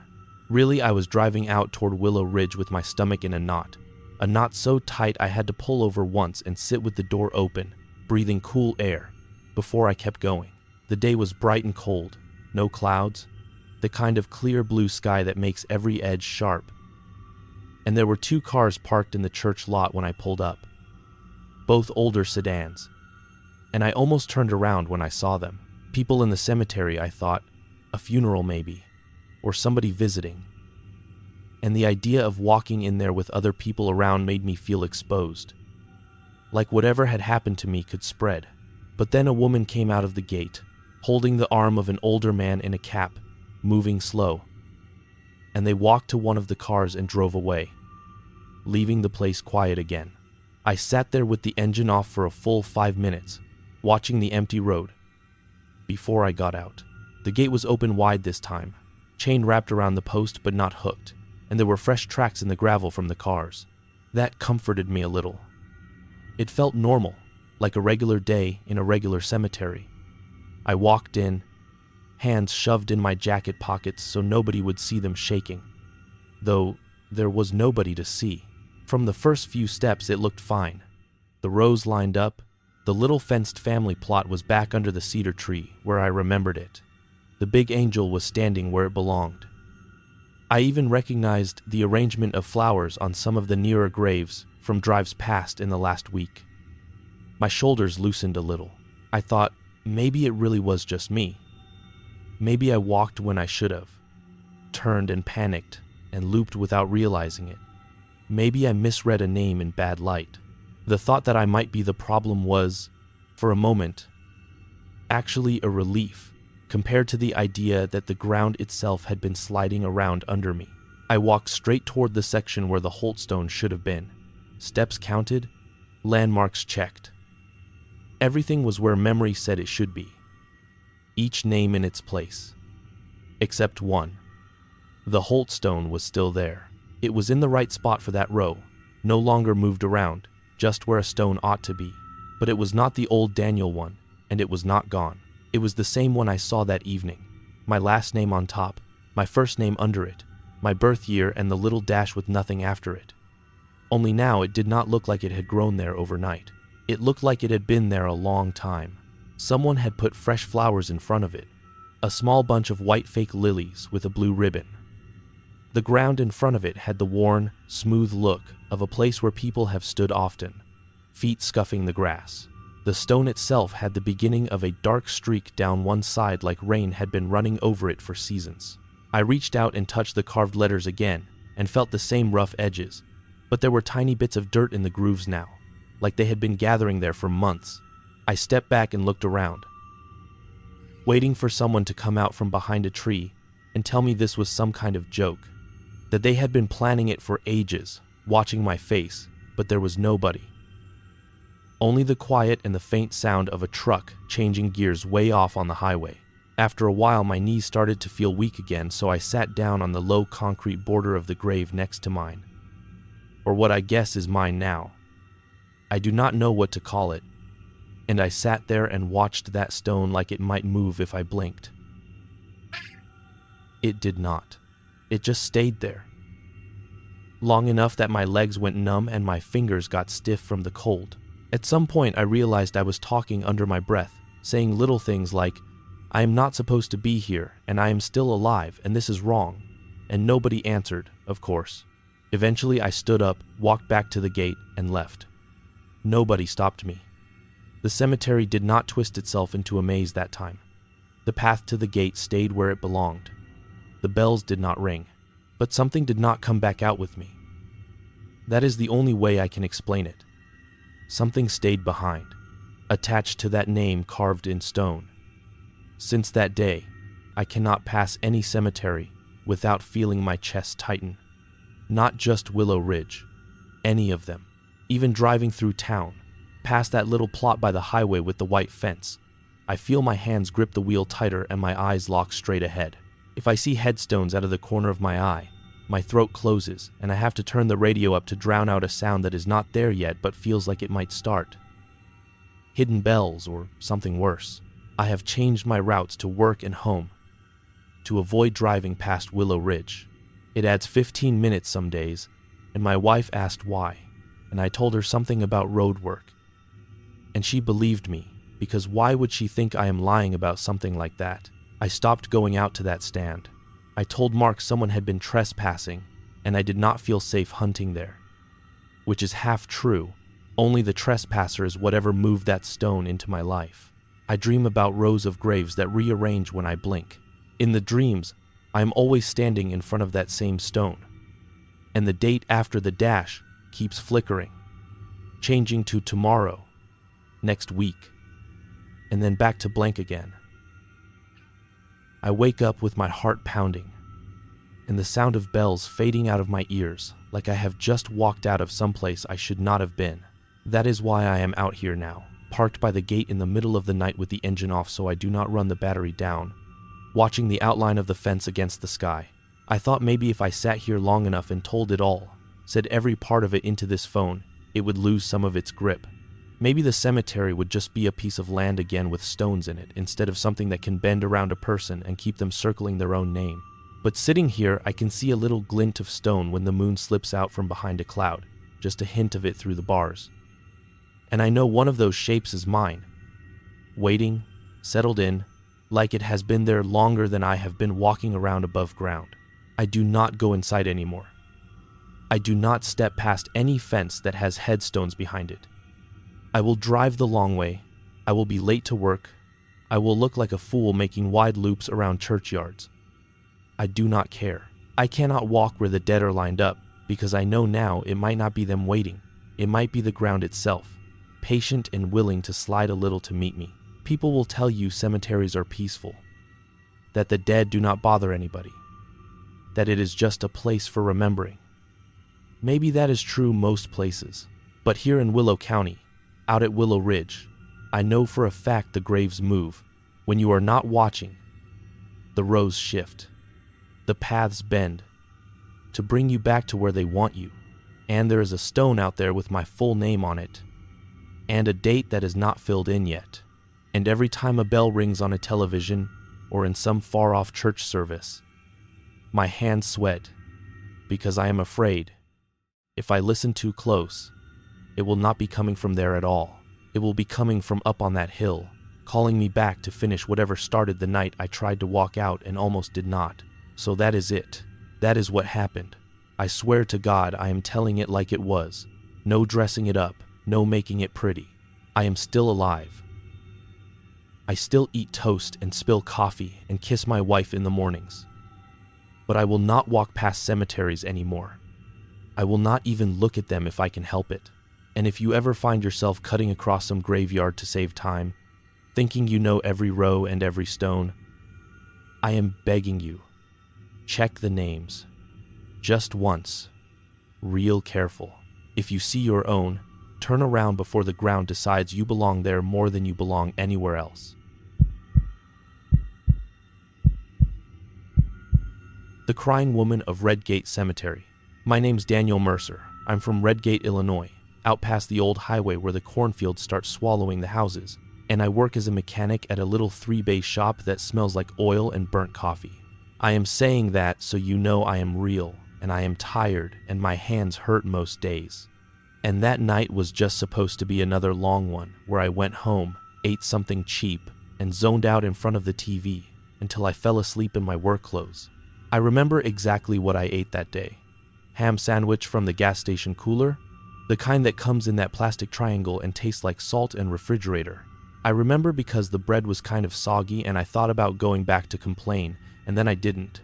Because who has the energy to argue about bread when you have 12 oil changes booked and 1 transmission pull?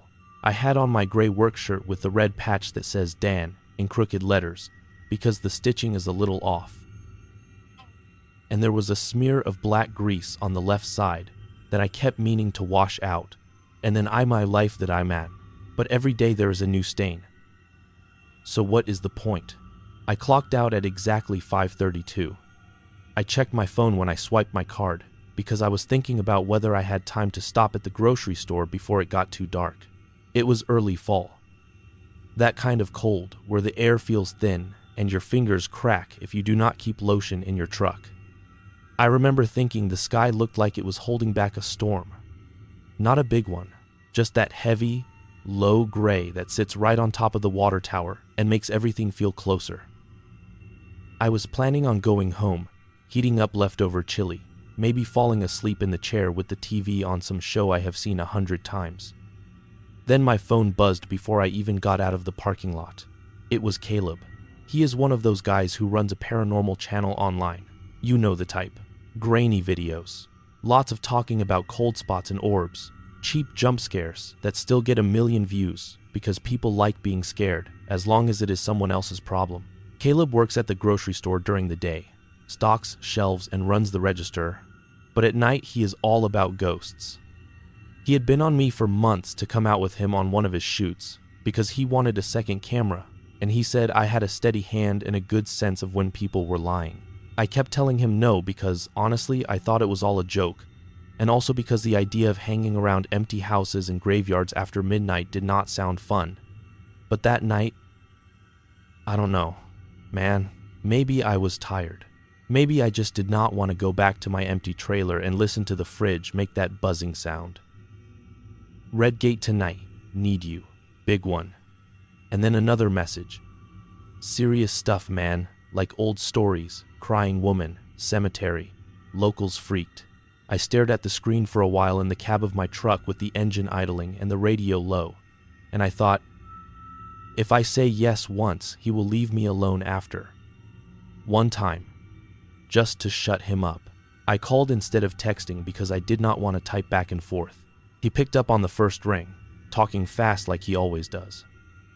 He said he had gotten 3 messages in 1 week about the same thing, all from different people who did not know each other, all saying they heard a woman crying out at Redgate Cemetery late at night, down by the collapsed mausoleum on the far side. Said she was asking about a kid, said she sounded close even when nobody could see her. The thing is, everybody in town knows Redgate. It is not big. Couple hundred graves, tops, chain link fence with red paint flaking off, big iron gate that squeaks even on still days. You can see it from the road when you drive past, but most folks just kind of look away or turn the radio up right then. Kids hop the fence on dares sometimes, leave beer cans and cigarette butts between the older stones. But they leave that far corner alone, the part down by the trees, where the ground sinks a little and the old family mausoleum broke in on itself years back. It is just a pile of stone now, half sunk, door twisted off to the side like someone tried to drag it away and gave up. My uncle used to tell us when we were kids that is where the bad ones got buried. The people you did not talk about. But that was just something adults say to keep kids from messing around. At least that is what I always thought. Caleb kept talking, saying stuff like, I swear to God, this is the real deal. Dan, this is the one that is going to blow up. I need another angle. I need someone who is not just there for clicks. He said he had already cleared it with the groundskeeper to be there late because he told him he was doing a history piece, not ghost hunting, which sounded like him. He lies easy when he thinks it is for a good cause. I should have said no. I keep running that part over in my head, trying to find the version where I say no, where I go home and microwave my leftovers and wake up the next morning tired, but still the same person. Instead I said, what time? And he laughed like he knew I would give in eventually. We agreed to meet at the cemetery gate at 9. I went home. I changed my shirt because the grease stain bothered me. Which is funny now, because that shirt is gone and I still see it in my head like it is hanging on the back of the chair.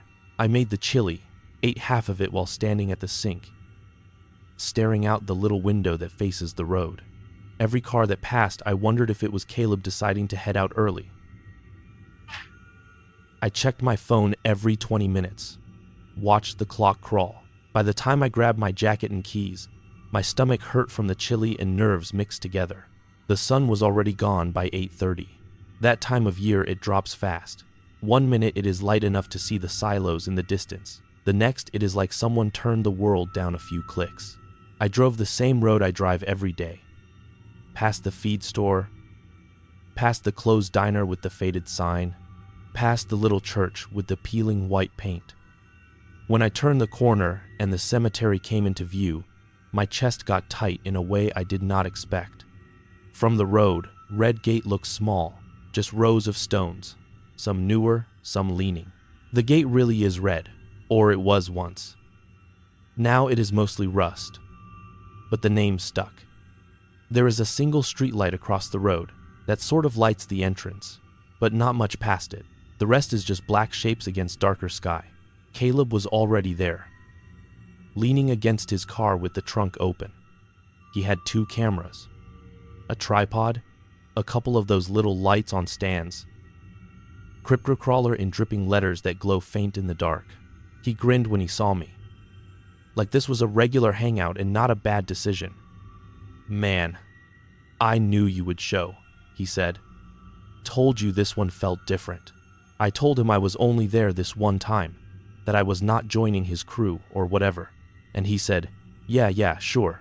Just help me get some clean audio and backup video, and then you can go home and tell everyone you were there when it happened. He handed me the second camera, showed me how to start and stop recording, told me to just keep moving slow, no big jerks. Try to follow him, but also get wide shots. The gate was locked, big chain through the bars, padlock hanging. That is normal. The town put it in after too many kids were sneaking in.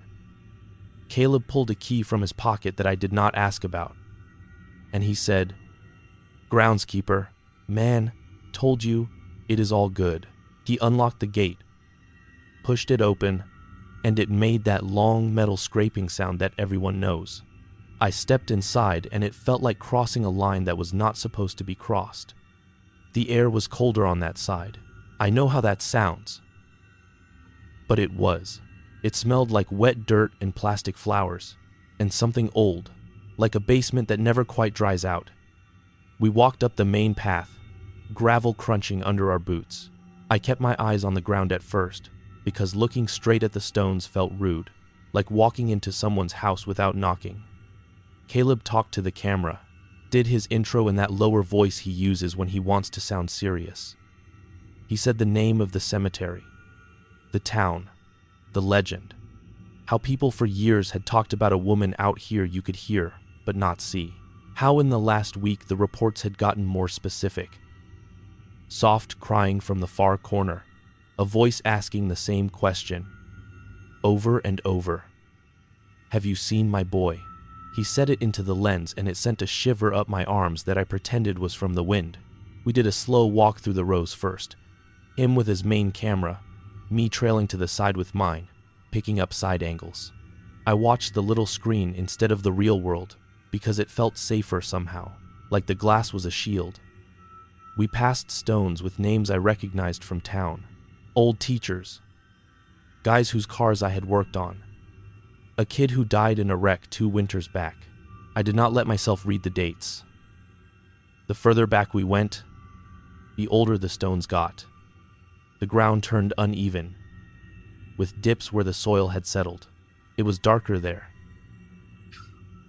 The streetlight only a faint glow behind us, the sky a low ceiling. In the distance, I could see the outline of the collapsed mausoleum, a hunched shape against the tree line.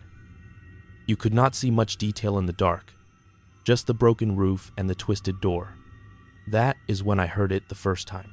I thought it was the wind at first because it was that same low, drawn-out sound. But then it caught in the middle like someone trying not to breathe too loud. I stopped walking without meaning to. Caleb kept going a few steps, still talking to the camera. And then he looked back at me and frowned. "You good, man," he said. "You look like you saw something." I did not want to say I thought I heard crying, because that sounded like playing into his whole thing. So I just said, "Did you hear that?" And he went quiet. We both stood there, cameras in our hands, the little red lights blinking. The cemetery was not silent. It never is. There was the buzz of the streetlight behind us, distant hum of a truck on the highway, some leaf rustling from the trees. But under that, there was this other sound. A kind of hitching breath, spaced out like someone trying to keep it together and failing. Near the mausoleum, Caleb's eyes lit up, and I hated that. He mouthed something like, "You hear that, right?" And I nodded, because pretending not to would not make it stop. He turned his main camera toward the sound, lowered his voice even more, said into the mic, "We are hearing what sounds like crying, coming from the far corner of the cemetery, near the collapsed family tomb. No one else is here. We checked the gate. We checked the road." He motioned for me to swing wide to the left to get a different angle. I did it because my brain was still in that place where you follow instructions from the loudest person near you. With every step, the sound got clearer. It was a woman. You could tell from the pitch. Not wailing, not screaming, just these broken little breaths that kept catching in her throat. If you have ever heard someone cry like they do not want anyone to hear them, you know what I mean. We rounded the last row of stones before the tree line, and that is when I saw her. She was kneeling in front of a grave maybe 20 yards ahead, near what was left of the mausoleum wall. She was wearing something light, maybe a dress or a long coat. I could not tell in the dark, and her hair was hanging down, hiding her face. Her shoulders were moving with the crying. Not big movements, just that little shake people do when they are trying to hold it in. For a second, my brain went to normal explanations. Maybe someone lost somebody recently, and they came out here late, so no one would see them. Maybe the groundskeeper let them in. Maybe we should not be filming this. I felt this hot flush of shame, like I had walked into a bathroom when someone thought they were alone. I lowered my camera without thinking. Caleb did not. He whispered, "Oh man, we got a live one," under his breath, then cleared his throat and said, "Hey, ma'am," kind of gentle, like he was talking to a skittish animal. She did not react. The crying did not change. He took a slow step closer. Camera up, and tried again. "Ma'am, I am sorry. We did not mean to bother you. We are just filming a little documentary thing. We can go if you want. Kramer Parliament of either Parliament, and Friends de Feither in the Vaderoser. In the base Kramer Parliament of either." The crying stopped like someone hit a switch. No tapering off, no sniffles, just stopped. Her shoulders went still. Caleb froze mid-step. I remember the exact way his shoe pressed into the soft ground, like it was sinking. The air went heavy, like right before a storm when you feel the pressure in your ears. She did not stand up. She did not turn around. The only thing that moved was her head, tilting slightly to one side like she was listening to something behind her. I realized I was holding my breath. Without looking at us, without any sound of her shifting her weight or fabric rustling, she spoke. The voice was soft but clear, like she was standing next to me instead of ahead. "Have you seen my boy?" That is exactly how she said it. Not, "Have you seen my son?" Not, "Where is my child?" "Have you seen my boy?" There was something wrong about the way the words sat together. Caleb glanced back at me, and his face had that look I have only seen on a couple people. The look where the part of them that likes scary stories just falls away, and what is left is the animal part that wants to run. I shook my head because I did not know what else to do. I did not say anything because some part of me was sure that answering her, even with a simple no, would be stepping off a cliff. She said it again. Same tone, same exact rhythm. "Have you seen my boy?" I remember thinking, who talks like that? Not who is she? Not what is happening. Just that stupid little phrase looping in my head. Caleb cleared his throat, and his voice came out thinner than before. "Ma'am," he said, "we do not want any trouble. We can leave. We did not know anyone would be here." Still kneeling, still not turning around, she said, "He was just here." And this time, there was a little crack in the middle of the sentence, like a record catching. He was just here. The thing that got me was there was no breath between the words. Talk to anyone. Listen close. They breathe around their sentences. She did not. It was all one smooth piece of sound, like it had been recorded and played back. Caleb took another step closer, and I whispered, "Dude, stop," without even realizing I was going to say it. He ignored me, because that is what he does, and raised his free hand a little, like he was approaching a dog he did not want to spook. I could see the screen of his camera glowing, the little rectangle of her back, the top of the stone in front of her. I lifted my camera again because my hands did it on their own, but I was not really looking through it anymore. I was watching with my eyes, and with my eyes I could see that something was off about how she fit into the dark. The light from our little stand lamps did not quite land on her right, Everything else had that normal flashlight look. Bright on one side, shadow on the other. On her, the edges were too clean, like someone had cut her out and pasted her in. My scalp started to tingle, this tight, prickling feeling. Caleb stopped a few feet behind her.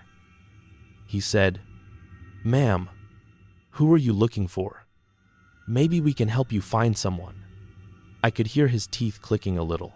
For a second, there was nothing, just that heavy air and the distant sound of a truck on the highway. Then she started to stand up. Not a normal stand. Not the way people push off with their hands or rock forward. One moment she was kneeling, the next she was vertical, like a jump cut, like a skipped frame. There was no in-between motion. My brain tried to fill it in and could not. She was still facing the grave, back to us. Her head tilted a little more to the side, too far, like there was no bone to stop it. "Have you seen my boy?" she asked again. And now it sounded like the question was coming from behind me and in front of me at the same time. I flinched and turned my head even though I knew she was right there. The stones behind us were just stones. No one there. When I looked back, she was no longer in front of the grave. She was behind the next stone over, like she had stepped sideways without crossing the space between. Caleb jerked, nearly dropped his camera. I heard him say, "No, no," under his breath, not like a curse, just like someone trying to reject what is right in front of them. I felt this buzzing in my teeth, like when you bite down on a piece of foil. I wanted to run. Every part of me wanted to turn and bolt back to the gate. But my feet did not move. My feet felt like they belonged to someone else. She moved again, always staying on the far side of the headstones, never turning, just appearing, one stone over, then another, closer, in this sideways pattern, always with that little tilt to her head like she was listening to something only she could hear. The crying never came back. She did not make any sound except that same question. "Have you seen my boy?" Every time she said it, it was exactly the same, like someone playing the same audio clip. No variation, no tiredness, no breath. Caleb was shaking now. I could see the vibration in the light from his camera, the way the image bounced. "Stop," I said, louder this time. "We need to go, Caleb. We need to go now." He did not move until she reached the stone 3 rows over, and then something in him snapped. He stepped backward, still facing her, and his heel caught on a little sunken patch of ground. He went over hard, landing on his back with this loud, ugly sound as the air shot out of him. His camera flew out of his hand, hit the grass, skidded. The light it was attached to spun, throwing crazy shadows. For a second, I lost sight of her in the chaos. I ran to Caleb, reached down without taking my eyes off the space where she had been. "You good, man?" I asked, and my voice sounded like it was coming from the bottom of a well. He nodded, gasping, eyes huge. "Grab the camera," he wheezed, and I almost laughed because it was so like him even then. Saw that the little red light was still on. When I looked back toward the graves, everything was empty. No woman, no movement, just stones and the dark shape of the broken mausoleum and the trees behind it. The air felt lighter by a fraction, like someone had opened a window. I tried to tell myself she had run, that while we were focused on Caleb falling, she had gotten up and taken off toward the trees. But there had been no footstep sounds, no rustle of clothes, no change in the air. She was just gone. Caleb struggled to his feet, clutching his chest. He said, "Did you get that? Tell me you got that." And I wanted to grab him by the hoodie and shake him. Instead, I just said, "We are leaving. Right now." I am not asking. He must have heard something in my voice because he did not argue. We grabbed the lights, barely folded the tripod, left one of the little mic stands lying in the grass. The whole time, I felt like we were walking against a current, like the space between us and the gate had stretched out. The rows of stones felt closer together, the path narrower. At one point, I looked down and realized I was stepping exactly in my own footprints from when we walked in, my boot prints lining up so perfectly, it made my stomach drop. When we reached the main path, I heard her again, behind us this time, way too close. "Have you seen my boy?" It sounded like she was right at my shoulder, whispering the words into my ear. I did not turn around. Caleb did. I heard him gasp this tiny, strangled sound, and I grabbed the back of his hoodie and yanked him forward so hard he almost fell again. "Do not look," I said. And I do not know why I said it, but it felt important in a way nothing else had felt important that night. Do not look back. We half ran, half stumbled to the gate. The chain was still hanging in the same sloppy loop. The padlock was still there. For a second, my hands would not work right on the metal. My fingers felt thick, numb. Caleb shoved his hand past mine, fumbled with the key, got it open. We pushed through and slammed the gate behind us. The streetlight buzzing overhead sounded like a roar. We did not stop moving until we were at the cars. I leaned on the hood of my truck, tried to breathe right. My heart was doing this stuttering thing, like it would race, then pause, then slam hard once. Caleb paced in a little circle beside his car, hands on top of his head, hoodie riding up to show a strip of his back. After a while, he stopped and looked at me. His face was pale under the patchy beard, eyes bright in a way I did not like. "You saw her, right?" he said. "Tell me you saw her." I wanted so badly to say no, to chalk it up to his imagination and my nerves and some trick of the light. But I had seen her. I had heard that same question drilled into the cold air. "I saw her." Said something about texting later, and drove off in opposite directions. I thought maybe that would be it. A weird night I could stuff into a corner of my mind and try not to touch. But this is the part that will not leave me alone. When I got home, I did not turn on any lights except the kitchen one over the sink. I kept thinking I heard someone crying outside, but when I muted the TV, there was nothing. I told myself it was the pipes, or the wind, or the neighbor's dog. My phone buzzed around midnight. It was Caleb again. He said he had loaded the footage onto his computer to start going through it, and he wanted me to see something. I did not want to drive back to his place that late, so he said he would send a clip. A couple minutes later, a file came through. It was from his main camera, pointed at the grave where she had first been kneeling. The image was grainy, but clear enough.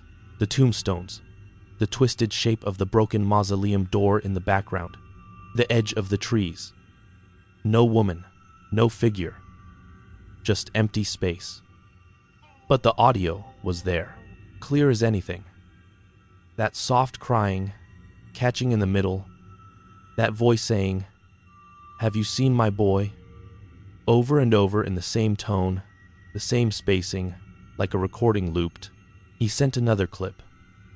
This one from the moment he fell. The camera had gone sideways, shot of the grass and a tilted view of the stones. By then, my hands were shaking so bad I almost dropped the phone. I texted him. "Maybe your mic picked up something from a house nearby. Maybe someone left a radio on. Something like that." He replied right away. "Nobody lives that close, man. You know that." And the crying started before we got near the fence. I wanted to throw my phone across the room. Instead, I put it face down on the table and tried to focus on the TV. I did not sleep much, just drifted for a few minutes here and there, jerking awake every time I thought I heard that voice again. The next morning, I almost convinced myself to go on like normal. I put on my work shirt, the gray one with the red patch, made coffee that tasted like burnt rubber, drove to the shop. I did an oil change, rotated some tires, argued with a guy about his brakes. I tried to ignore it, but he kept texting.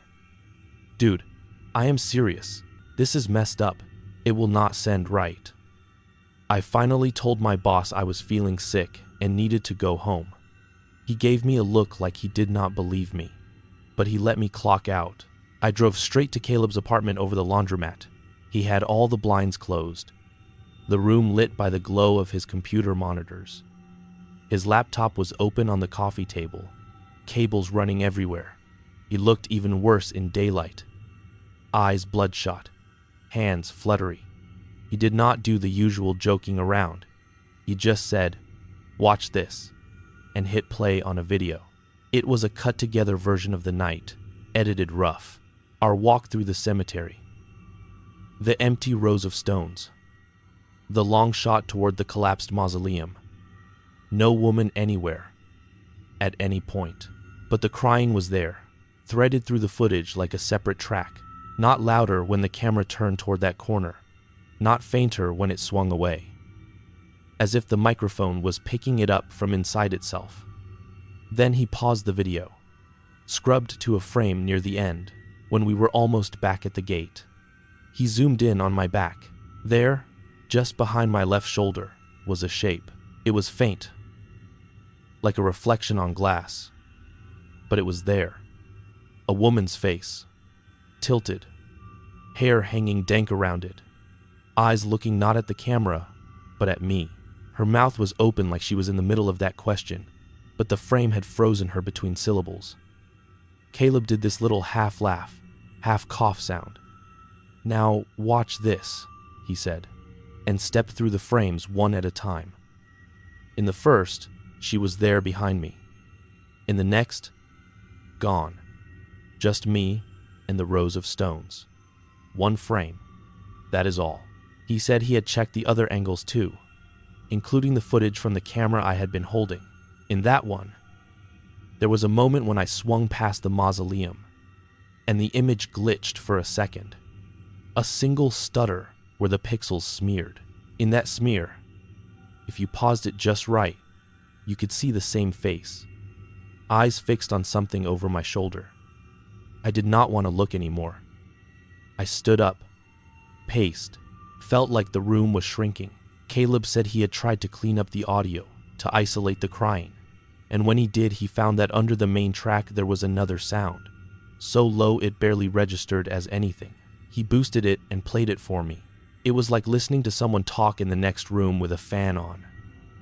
He said, "I think it is the same question, just lower, like it is underneath everything." I told him to stop, to shut it down, to delete the files. He stared at me like I had suggested burning money. I told him there was a difference between real and worth it. I told him I had not felt right since we left that place, that my chest hurt and my dreams were full of someone standing just outside the bedroom door. I left before he could play anything else. That night, I tried to keep my routine. Dinner, dishes, some dumb show, but every time there was a quiet moment, I would hear that question slide into the space. "Have you seen my boy?" Not out loud, not like a voice in the room, but in my head, perfectly clear, the same tone, the same rhythm. I turned the TV up so loud the speakers crackled. I slept with the light on, which I have not done since I was a kid. It did not help. At some point, I must have fallen into a shallow sleep, because I woke up to the sound of gravel outside, like someone walking slowly up the driveway. My heart started pounding so hard I could see my pulse in my vision. I told myself it was the neighbor, or a stray dog, or the noise from the street echoing weird. Then, something tapped the front step. Not a knock, just this light, deliberate tap, like someone nudging the concrete with the toe of their shoe. I lay there staring at the ceiling, breathing through my mouth, because I was afraid if I breathed through my nose, I would smell that wet earth and plastic flowers. The silence that followed felt thick, like a blanket over the house. I did not get up to look. I could not have made my legs move if I tried. The next morning, there were no footprints in the gravel when I finally went outside. I told myself again that I was letting Caleb's stuff get to me, that I was tired, that my brain was playing tricks. Then I went to the grocery store to pick up a few things. I was halfway down the aisle with the cereal when I froze. There, on the end cap, was a little cardboard sign promoting some back-to-school sale, and someone had taped up a missing kid flyer under it. The boy's picture was maybe 10 years old. Dark hair, serious eyes, one of those stiff school portraits. I could not read the name right away because my vision tunneled. All I could see was his face and the word boy in big letters in the description. The hairs on the back of my neck lifted. A hand landed on my shoulder and I jumped so hard I almost knocked over the display. It was Caleb. He looked rough. I mean, really rough. Dark circles, skin sallow. He said he had been calling me, that I had not answered. I checked my phone. 3 missed calls, 2 texts. I had turned the volume all the way down the night before and never turned it up again. He said he had uploaded a short teaser of the cemetery footage, just some atmospheric shots, nothing crazy, no audio of the crying yet, and that the video had done numbers fast. Comments full of people saying they heard something in the background that creeped them out even though he had not boosted the sound. People asking who the woman was, saying they saw a figure in the corner even though we never caught her in those clips. And then, he said, the messages started. Not public comments, private ones. People from around town saying the woman sounded familiar. Not her voice, but the way she talked. That weird phrasing. Have you seen my boy? He kept talking, words tumbling out. Something about how he felt like he had to go back out there. How he could not stop thinking about that empty grave she knelt at. That is the first time he mentioned the grave. I realized we had never gone back to look at the stone after she vanished. We had just run. He said he went back that morning, in daylight, by himself. He said he walked straight to the spot. Checked the headstone. It had a man's name on it. Middle-aged when he died, dates from the 70s. No mention of children. He said he even went to the records office in town on his way in to work to check the obituary. The guy had never married. No kids. Lived alone on a farm. Died of a heart thing. Nothing in his life story about any boy. No reason for a woman to be kneeling there asking about a child. When he said that, my stomach did this slow roll. I looked back at the missing kid flyer. At the word, boy. The dates did not match anything that made sense. The kid had only been gone a few months, taken from a town 2 counties over. No mention of Redgate, no mention of any cemeteries. But my brain kept trying to connect them anyway. Like it had gotten stuck on that word. I left my cart right there and walked out of the store. Caleb followed me into the parking lot, calling after me, asking if I would come over later to watch through more of the footage, to help him figure out how to present it without getting too many people out there at night. I told him I had to go to work, even though I had already told my boss I was sick. I got in my truck and drove aimlessly for an hour, down roads I do not usually take, just trying to burn off the feeling that something was pressing on the back of my neck.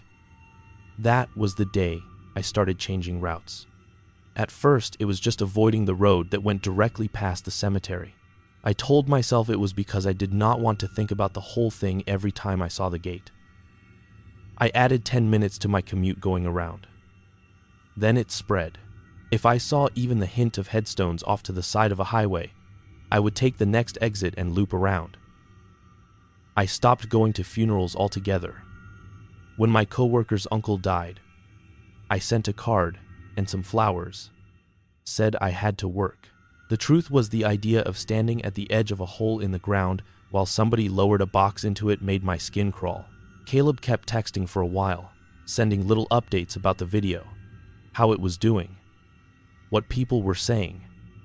Then, about a week after we went out there, the messages changed.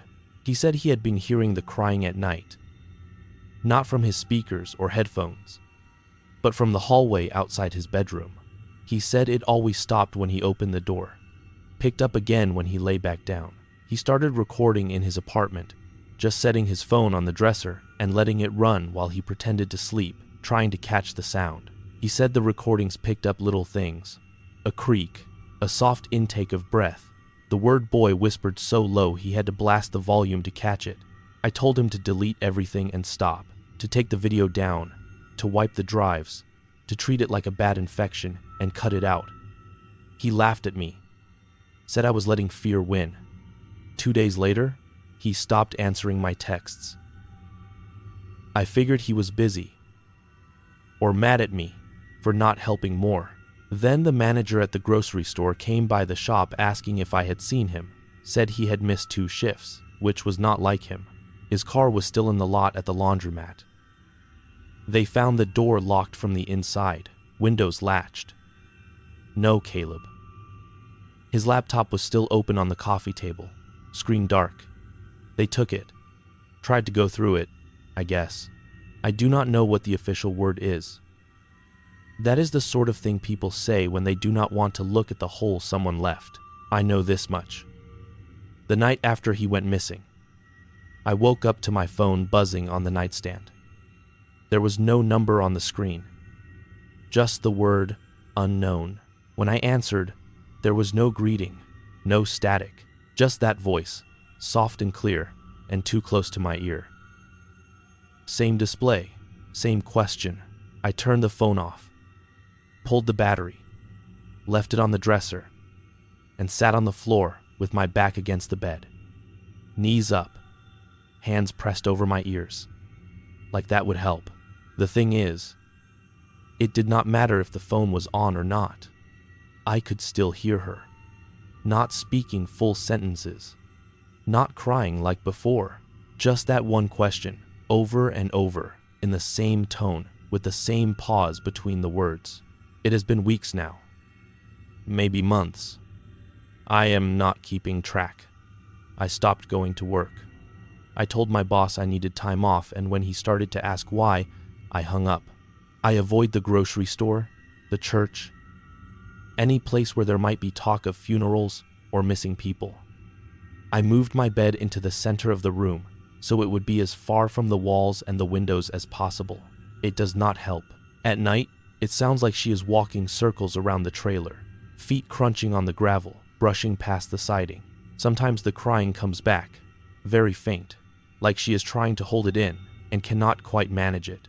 Sometimes I hear a lighter, faster set of steps behind hers, like a kid running to catch up. I do not go to the door. I do not look out the windows. The few times I have caught my own reflection in the glass, I could have sworn there was someone just behind my shoulder, hair hanging down, head tilted too far. I keep thinking about that empty grave she knelt at, about the man who died alone and was buried quietly with no wife, no children, no one to come and cry over him. I keep thinking about the way she asked the question. Not like a mother in a panic, not like someone who had lost a kid at the mall, but like someone stuck in a loop she could not break, forced to repeat the same words forever. Have you seen my boy? Like she does not know what boy, or when she lost him, or where she is supposed to find him. Like the question is all that is left of who she was. I know what you are thinking. You are thinking I should move, get as far away from Red Gate as I can. I even packed a bag once, stood in the doorway with my keys in my hand. Then, from the direction of the truck, I heard it. Her voice, very soft, from the passenger seat. Have you seen my boy? Not angry, not pleading, just asking. I dropped the keys. I stayed inside. Here is the part that scares me the most. More than the crying, more than the face in the footage, more than the calls with no number. Sometimes, when I am really tired, when my thoughts start to blur at the edges and my head feels too heavy for my neck, I catch myself almost answering her. The words rise up in my throat without my permission. I have to bite them back, because I know, deep down in the part of me that still works, that the second I answer, the second I say anything back, something will shift. The question will not be a question anymore. It will be an invitation, or a door, or a hand reaching out that I will not be able to pull away from. So I sit here, night after night, listening to her circle the trailer, listening to her ask that same wrong question, and I do not answer. I am parked out by the cemetery gate right now, in my truck, engine off so she does not hear it. My phone is on the dashboard, screen dark, but every few minutes it lights up on its own. Unknown calling, unknown calling, unknown calling. And I know exactly what I will hear if I pick up. You asked why I will not walk past cemeteries anymore. This is why. Because once you hear someone asking for a child that never existed, kneeling at a grave that never belonged to any boy, once you see a face appear in one frame and vanish in the next, like she only remembered to be there for a second, you realize some questions are not meant to be answered, and some people are still out there asking them anyway, over and over, in the dark, waiting for someone tired enough, or scared enough, or lonely enough to finally say yes. The shadow trapped behind the gates of St. Bernard Cemetery. My name's Daniel Roper. I'm from Arabi, just outside New Orleans, Louisiana. And I work as a night delivery driver for a restaurant supply warehouse, and I need you to listen to me, because I am sitting in my car by a cemetery right now, and my hands are still shaking when I pull up near any set of iron gates that look even a little bit like the ones at St. Bernard's. And if I do not say this out loud, I feel like it is just going to sit in my chest and rot there until something else decides to answer it instead. So just let me talk. Man, just let me get it out. I remember the day it started, down to stupid little things that should not matter. Like what I had for breakfast and the way my shirt felt on my neck. It was a Tuesday, late October. The kind of day that starts off sticky and warm, even though the calendar says it should be cooler. And I had 2 eggs at the counter, white toast, and one of those cheap sausages that leaves grease on the plate you can draw lines through.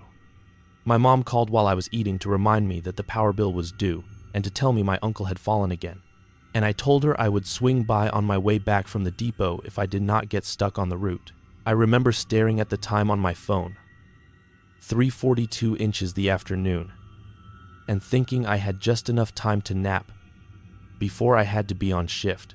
I wore the same navy warehouse shirt I always wear, the one with my name stitched crooked over the chest, and I noticed for the first time that there was a faint ring of old sweat around the collar that would not wash out anymore.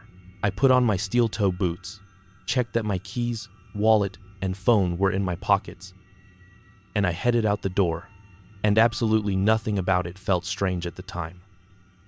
Punch in by 6 in the evening, load the truck. Try to get everything done before the bars close and the drunk folks start weaving into the side streets. I signed my name on the log sheet at 5:58 p.m., the ink catching a little where the pen skips over the same spot other guys have pressed too hard. My supervisor, Ron, slapped the back of my shoulder and told me I had the uptown run and a couple extra drops out along the parish line because someone called in sick. I grumbled in my head about the extra stops, not out loud, just that small, tired feeling when you know you are not getting home before sunrise. Most of it was the usual. Boxes of napkins, frozen fries, cleaning chemicals, drums of cooking oil, those big bags of ice that make your fingers burn if you grab them without gloves, and at the bottom of the list was a newer client, some little bar that opened closer to St. Bernard's than I like being at night. I did not think about the cemetery when I saw the address.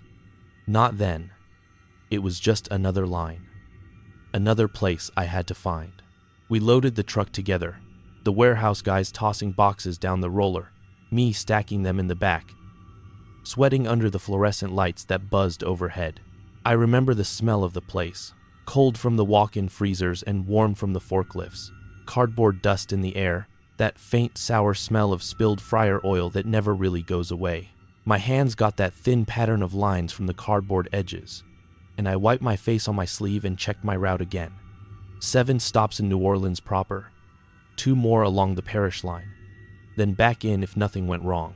Nothing about that paper said I would end up sitting outside an old cemetery gate, praying that the truck would start, talking myself out of leaving it there and walking home in the dark. The first part of the night was boring, in that way you start to count on. I hit a po' boy shop off Claiborne, a little diner that still runs 24 hours because the owner refuses to give up. A bar with a busted neon sign where the bartender flirted just enough to get me to unload the boxes a little closer to the door. People talk to me about the same things they always talk about. The saints, the weather, how the city is not what it used to be. One cook complained about the price of cooking oil. Another guy asked me if we had any special on paper cups. I checked my phone every hour or so when I got back in the truck. 9:12 p.m., 10:27 p.m., 11:01 p.m. Somewhere in there, my mom texted me a picture of my uncle on the couch, his leg wrapped, thumbs up, saying he was fine. I answered with a little thumbs up of my own and told her I would call on my lunch. I ate half a cold sandwich around midnight sitting in the cab, listening to the hum of the truck and some late-night talk radio that faded in and out. When you drive nights long enough, cemeteries just become another thing you pass. White stones, dark trees, little flags, the way flowers show up and disappear, that is all background after a while. I had passed a street, Bernard's in the daytime a few times, but never really looked at the gate. It is one of those old iron things, dark green or black, with pointed tips and a big arch with the name cut into it, and there is a narrow road that runs right along the front with a little shoulder where people park when they visit. That night it was just an address on my paper, a point my GPS recognized even if half the other streets in that area were half wrong on the map. My last city stop took longer than it should have because the manager wanted me to count every single box, and by the time I pulled out of their lot, my dash clock said 1:43 a.m. I remember that number clear. I was tired, eyes burning, shoulders tight from lifting. The last stop before turning around to head back was that new bar near the cemetery. I punched the address into the GPS, and the little voice told me to turn onto this street and that one, cutting me through quiet neighborhoods where the houses sat low and close together, some windows still glowing blue from televisions, and some shut dark like no one had lived there in years. The closer I got to the address, the quieter it got. The music from the other bars faded. The traffic sounds thinned out.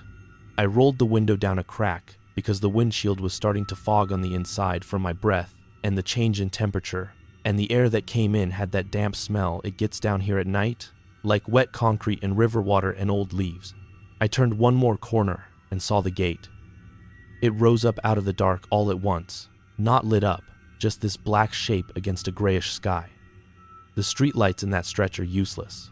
They shine, but they do not seem to land on anything. On my left, beyond the low curb, all those headstones and crosses and small statues spread out behind the iron fence. And on my right was a line of tired houses with sagging porches. The GPS told me the bar was half a block past the cemetery, so I eased the truck along the fence. That was the first night I parked there, right by the main gate, tires crunching on the gravel strip that separated the asphalt from the fence line. I killed the high beams and left the parking lights on. The bar was dark.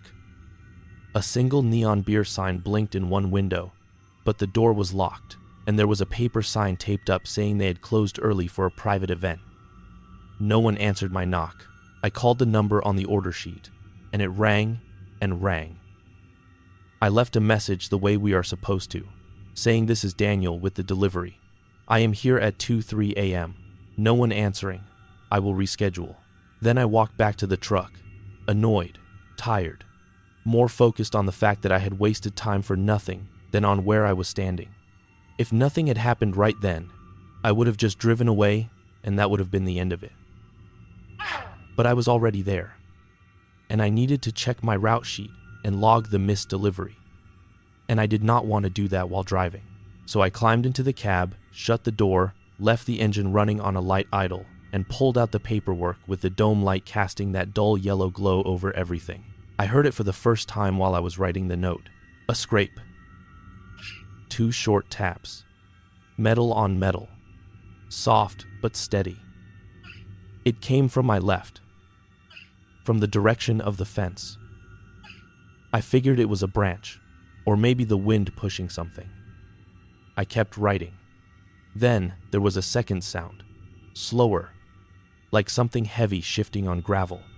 I looked up, turned my head toward the gate. That was the first time I saw the shadow. It stood just inside the main opening, behind the bars of the gate. Tall and narrow and too straight. Not a person in a coat. Not someone leaning, just a dark shape standing where there was nothing to cast it. There was no car behind it, no streetlight shining from the side, no person in the opening, just the outline of something that blocked the faint light from far behind. It was like those cheap cardboard cutouts you see in store windows, except there was nothing in front of it that could have made it.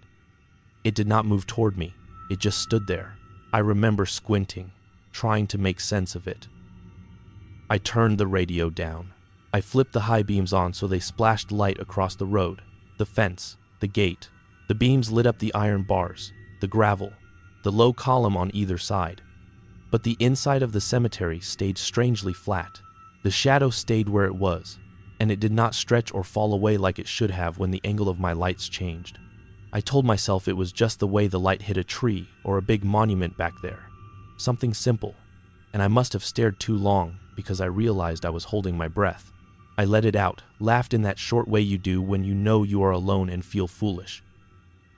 And I picked up my phone to log the failed delivery. When I looked back up, the shadow was closer to the bars. Not all the way up to them, but closer. It had not moved in the way people move. One moment it was centered deeper in the opening. The next it was nearer, shoulders, if you can call them that, lined up with the vertical bars, but still on the inside.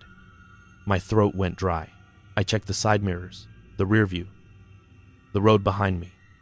Nothing. No other cars, no people walking. Just my idling engine and that thing that did not want to be a thing in my head. I told myself I was tired. I looked down deliberately, made myself focus on the numbers on the route sheet. Letters leaning downhill.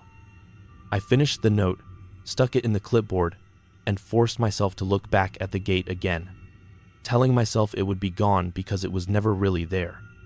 It was not gone. It was at the bars. This time, it was right up against them, pressed to the inside of the gate. The shape was wrong, too tall. The upper part narrow and then wider where the arms would be. But the arms themselves, if that is what they were not hanging. They were set at an angle, like it had braced them against the bars. For a second, my brain filled in details that could not have been there. Hands on the iron, fingers around the metal, dark on dark. I could not see eyes, but I felt the exact place where its head would be pointed straight at the truck. I said out loud, "No," just that word, and my voice sounded small in the cab. I reached for the key to throw the truck in gear, and that was when the engine died. It did not sputter. It did not cough. It just went from that soft rumble under my feet to silence so fast it felt like someone had pressed a mute button on everything. The dash lights stayed on. The dome light stayed on. The radio crackled, then went dead too. I twisted the key. Nothing. Not even a click. Every driver knows that sound you get when a battery is bad, that repeated tick. But there was none of that. It was like the circuit was fine, but the engine had decided not to exist. The silence outside got heavy. I could hear little details that should have been too soft at that distance, like a piece of plastic flower on a grave rattling against its wire stem somewhere in the dark, or the faint grind of gravel shifting under weight where no one was walking. I kept my eyes on the key, on my hand, on the dash, because a part of me knew that if I looked left again and it was closer, I would do something stupid, like jump out and run, and I did not know where I would run to, not with the cemetery on one side and the empty houses on the other. My phone buzzed, sudden and sharp. I almost dropped it. A text came in from my mom. "You okay? Still working?" I stared at the words, my reflection small and warped in the glass. I wanted to call her, to hear another voice, but I pictured explaining that I was stuck by a cemetery at 2 a.m. because the truck died and there was a shadow at the gate. And I imagined the way she would go quiet, the way she does when she does not know whether to worry or to pray, and I did not want that sound in my ear. So I lied and texted back, "All good. On last stop. Call you after." I finally looked back at the gate. The shadow had not crossed the threshold. It was still inside, still pressed to the bars, but it had changed. I realized it was not just standing there. It was lined up with my driver's side door. The gate itself was maybe 20 feet from the truck, but the thing behind it was now positioned so that if you drew a straight line from where I sat through the glass, through the air, through the fence, you would hit what felt like its center. I felt watched in a way I do not know how to put into better words. It was like when somebody stands too close behind you in a line, not touching, not talking, but you can feel the heat of them and you know exactly where they are without looking. My chest got tight. I reached for the key again, twisted harder even though I knew that did not do anything. I said, "Come on, come on, come on," under my breath, like maybe I could talk it into life. "I swear to God, not now," I said. And the words tasted stale. I checked the fuel gauge, the battery light, all the little idiot lights on the dash. Everything looked normal. It just would not start. I told myself it was a coincidence. All of it. The timing, the gate, my own tired brain. I told myself if I treated it like that, it would be that. So, I did what you do when a truck stalls. I took a breath, counted to 10, then tried again. This time, when I turned the key, there was a faint sound. Not from the engine, not from under the hood. It came from outside, from the direction of the cemetery. It sounded like the same key turn, the same mechanical twist, but made of metal on stone, a lock being tried on something very old. It happened at the exact same pace I moved my wrist. The gate did not open. The shadow did not move, but the sound matched my motion. I jerked my hand away from the ignition like it had burned me. For a minute, I just sat there doing nothing at all, feeling my heartbeat in my teeth. I am telling you, man, I am not the kind of person who jumps at everything. I have worked nights for years. I have seen people yelling at nobody in parking lots. I have seen fights spill into the street. I have seen cars crash, and I have had to crawl under shelves in a walk-in freezer because a storm knocked the power out. I handle things, but this felt wrong in a different way, like the world itself had tilted, and I was the only one who noticed. A car turned onto the road from the opposite end, its lights bouncing over the asphalt as it hit the little potholes. For the first time since the engine died, I felt something like relief. Another person meant another set of eyes, another engine, another battery. Some kind of normal sound to break whatever this was. The car rolled toward us slow, probably seeing my truck and wondering what I was doing half up on the gravel. As the lights swept across the gate, the shadow clinging to the inside of the bars changed. It did not walk away. There was no movement. It just unhooked from the bars and thinned until it looked like smoke. Not the drifting kind. It rose once, straight up along the bars. Then it was gone, like it had been sucked up into the iron. The car passed me. I caught a glimpse of the driver, a lady in her 40s maybe. Hair pulled back, eyes on the road. She did not look toward the gate. She did not slow down. In the wash of her taillights, the cemetery behind the fence looked empty again. Just shapes and stones. The truck engine started on the next turn of the key. No grinding, no delay, just that instant roar of something that had never had a problem. I drove away without checking the mirrors, without looking back. I did not even log the exact time I left. I just needed distance between me and that fence. When I got back to the depot, I parked in my assigned spot. He glanced at the missed delivery and said, "They doing that thing again? Shutting early?"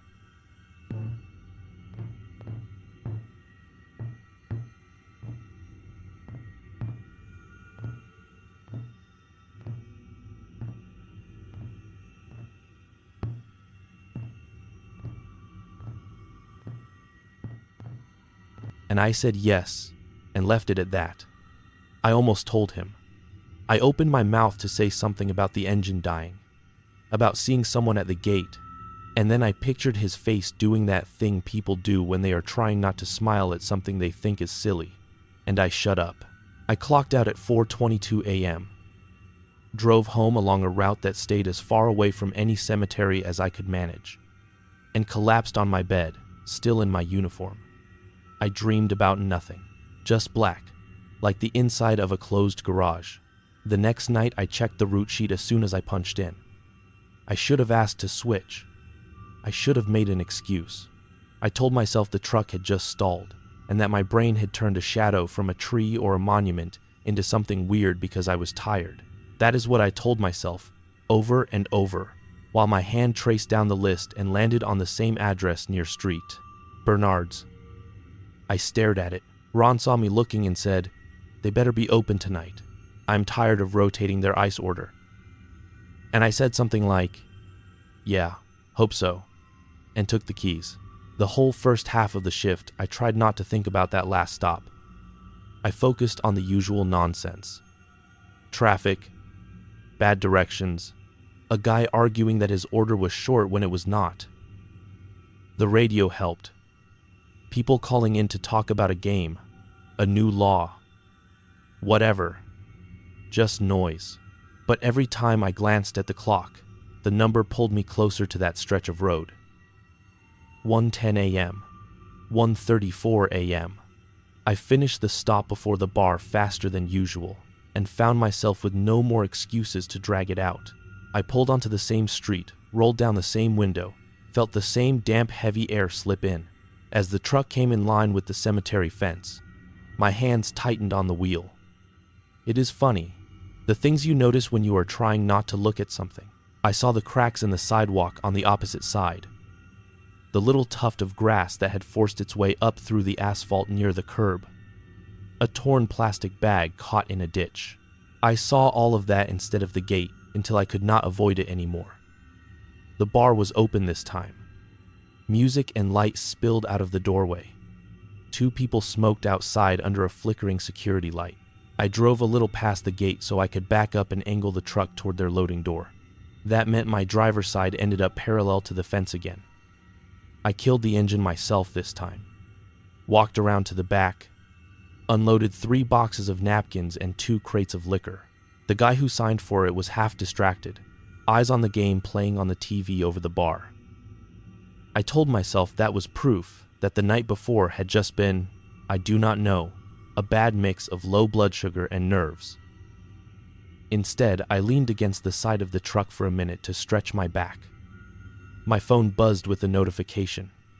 Some stupid app reminding me to drink water. I took a sip from the bottle in the cab, wiped my mouth with the back of my hand, and that was when I heard it again. Metal on metal, soft. 2 taps, a slow scrape, coming from my left. From the gate, I turned my head before I could talk myself out of it. The shadow was there. Inside the gate. Deeper in than it had been at the end of last night. Not by the bars, but maybe 10, 15 feet back, in the middle of the path. Again, there was no reason for a shadow like that.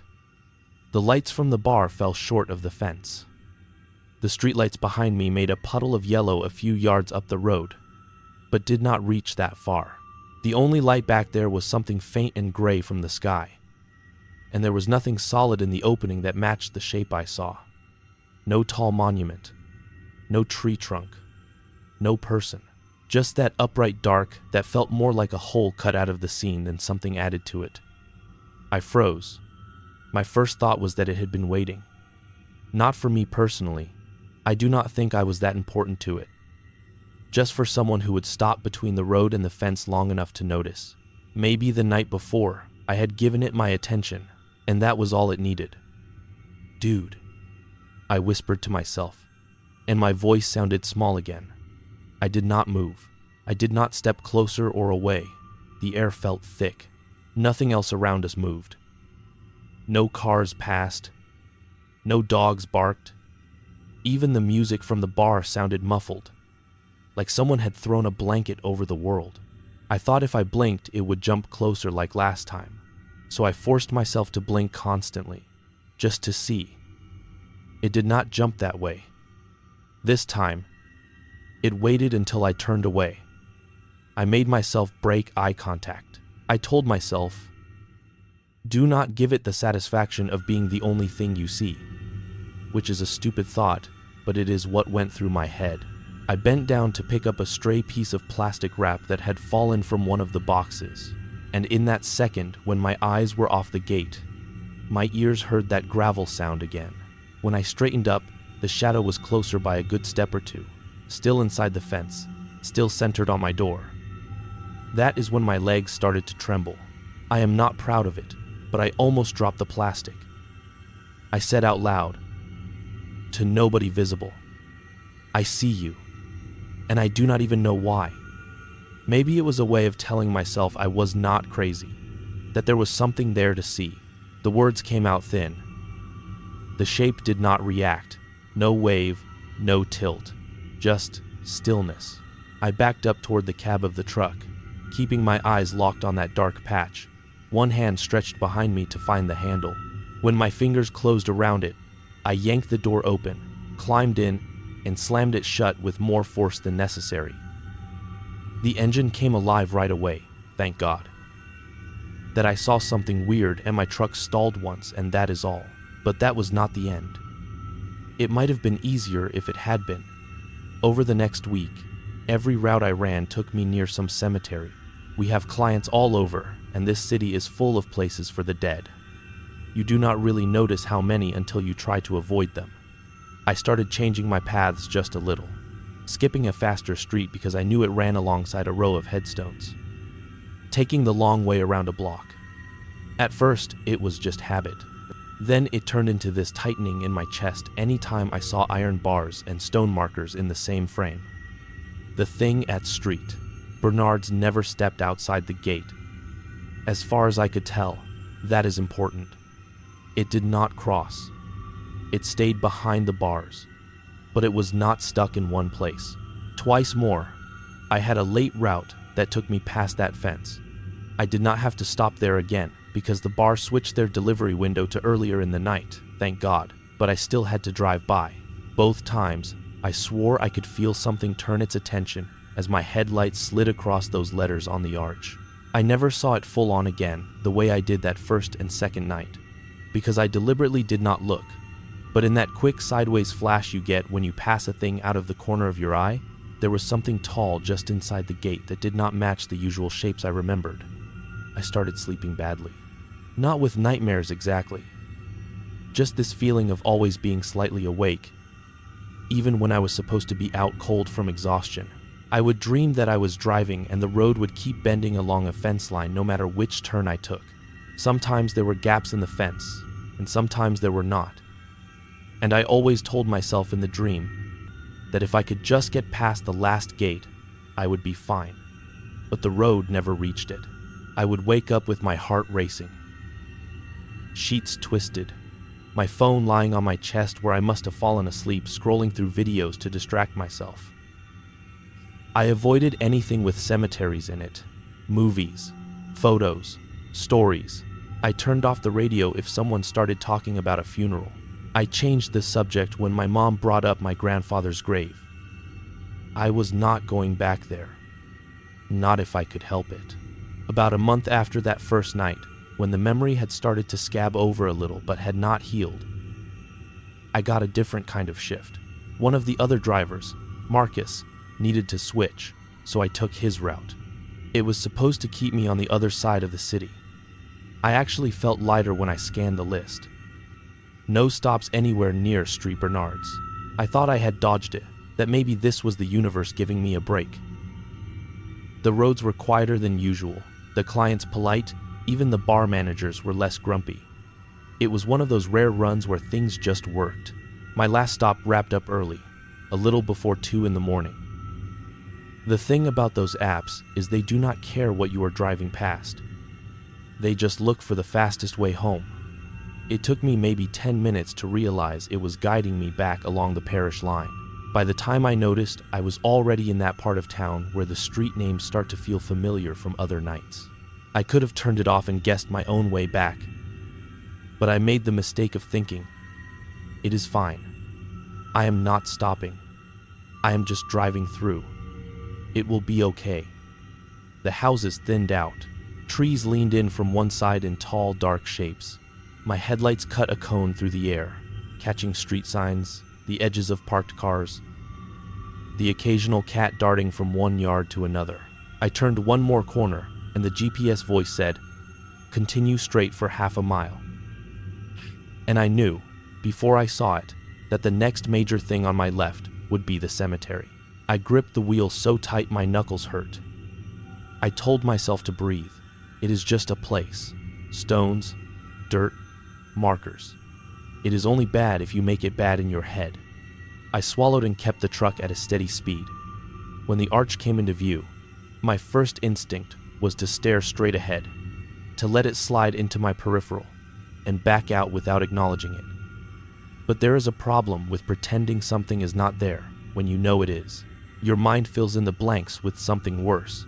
I felt that same prickling on the side of my face, that awareness of a line drawn between me and the gate. So I did the stupid thing and glanced.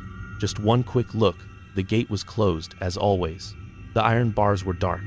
The path inside was just a strip of lighter gravel leading into deeper shade. But in that split second, I could have sworn there was an outline. It was not as solid as before, more like the ghost of what I had seen, but it was enough. My foot pressed harder on the gas. The truck's speed climbed a little, tires humming. That is when the dash lights flickered. Only for a second, but enough to be noticeable. The radio cut out and came back. The temperature gauge dropped, then corrected. The headlight beam stuttered, like someone had waved a hand over them. I did not touch the controls. Every hair on my arm stood up. I did not stop. I drove straight through, telling myself, almost there. Almost past. And when the last bit of fence disappeared in the mirror, the dash steadied and the lights stopped misbehaving. I made it back to the depot in one piece. No stalled engine this time. No full stop by the gate. But it felt like something had leaned as close to the border as it could without crossing, just to remind me that it remembered. I started doing something new after that. Any time I had to pass any cemetery, not just that one, I turned the radio up, not to enjoy the music, just to fill the cab with as much other sound as possible, so that if there were scrapes or taps or gravel noises from the side of the road, I would not hear them. If I had to park near a fence, I would angle the truck so that my door did not face it directly. I stopped doing day visits to my grandfather's grave, which my mom noticed. "You have not gone with me in months," she said one Saturday when she came by with leftover food. "You used to help me clean the stone." I told her work was killing me and I needed to sleep whenever I could. She looked at me for a long time, like she wanted to ask what was really going on, but she let it go. I felt guilty, still feel guilty, but the thought of standing between rows of stones again, even in daylight, makes my stomach twist. A couple nights ago, I almost proved to myself that this is not over. That is why I am talking into my phone at 3 in the morning, in this car parked by another cemetery. Not the same one, but close enough in feeling that my skin will not settle down. I had a delivery out by a church that has a burial ground wrapped tight around it, graves packed right up against the walls. The whole place crowded and old. I told myself it was different. Different side of town. Different layout. Different everything. The drive there was uneventful. I parked in the little lot across from the front steps, loaded the dolly, hauled the boxes in.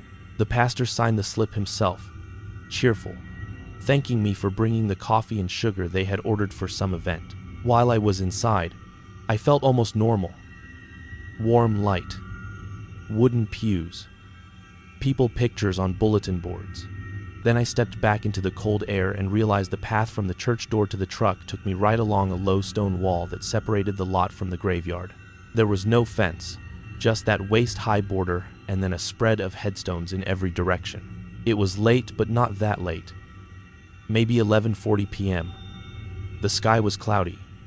The air tasted like damp stone again. I walked faster, the dolly rattling over cracked pavement.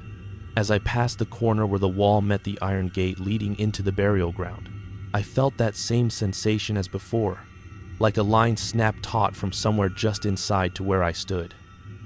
I stopped. I do not know why. Maybe part of me was tired of pretending.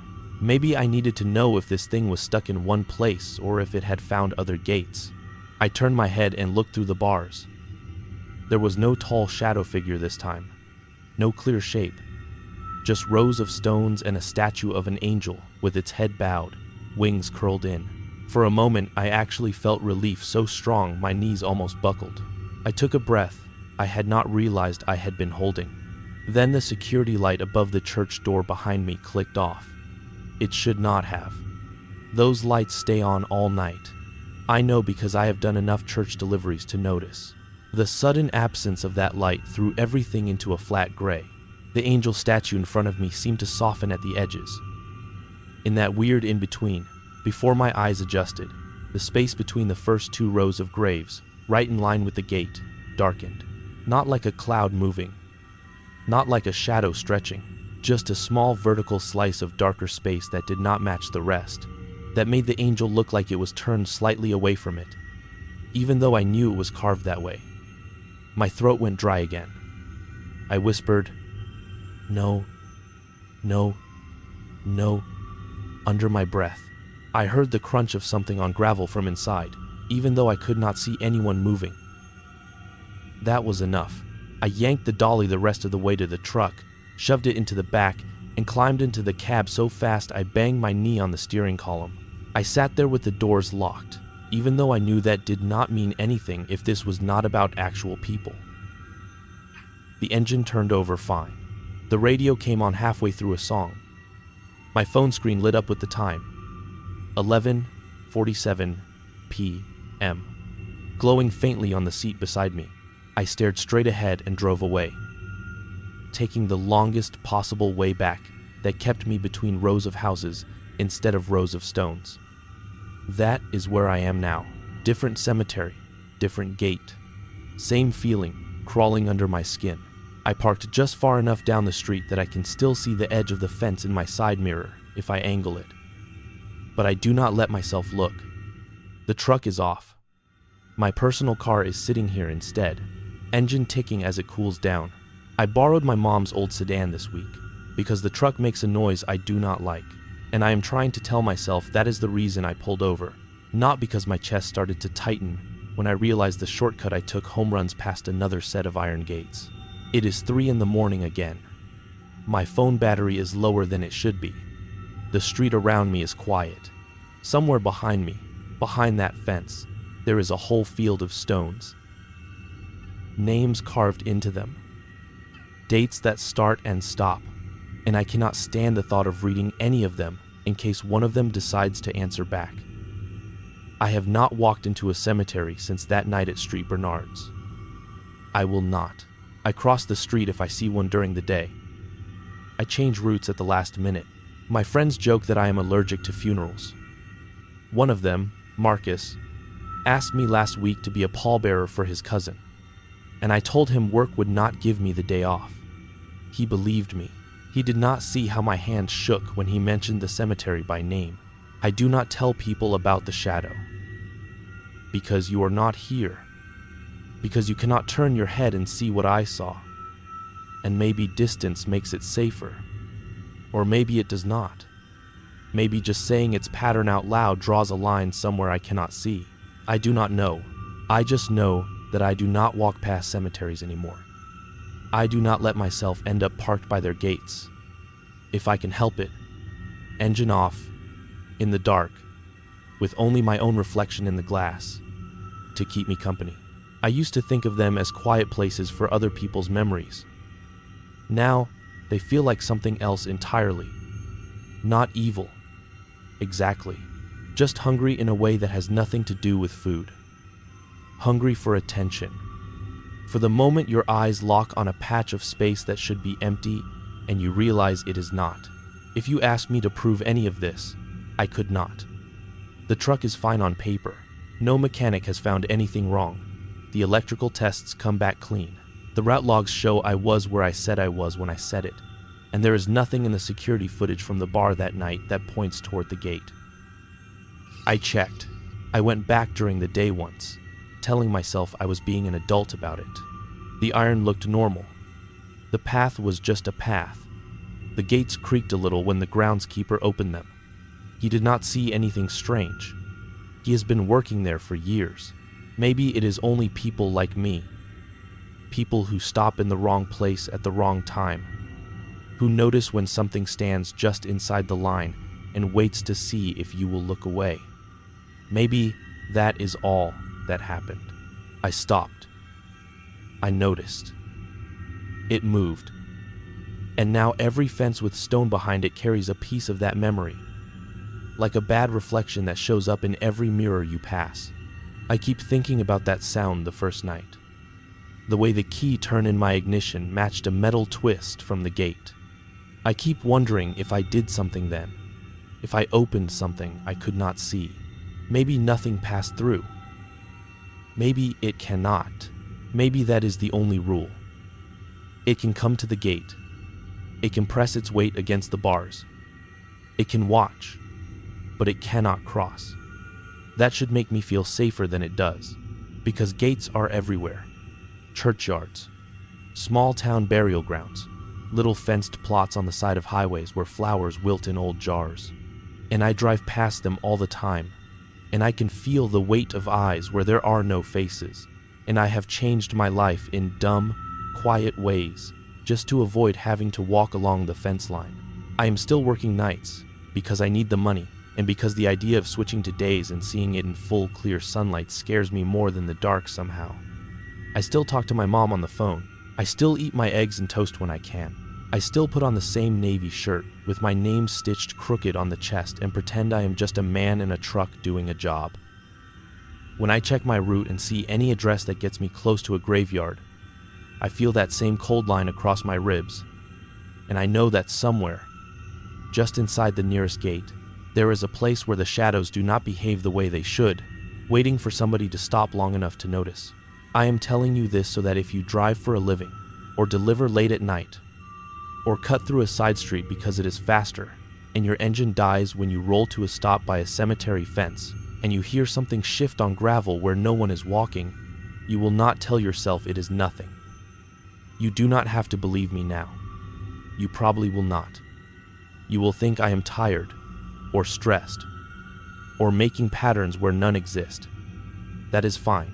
I thought that too at first, but if you ever find yourself with your hands on a steering wheel, parked by iron bars, with the lights flickering and the radio cutting out, and the air suddenly so still that you can hear plastic flowers tapping against their wires, do one thing for me. Do not look away from the gate. Do not give it the chance to move while your eyes are somewhere else, because once you see where it can get to, you will never be able to drive past any place for the dead again without feeling it reach for you from just behind the fence.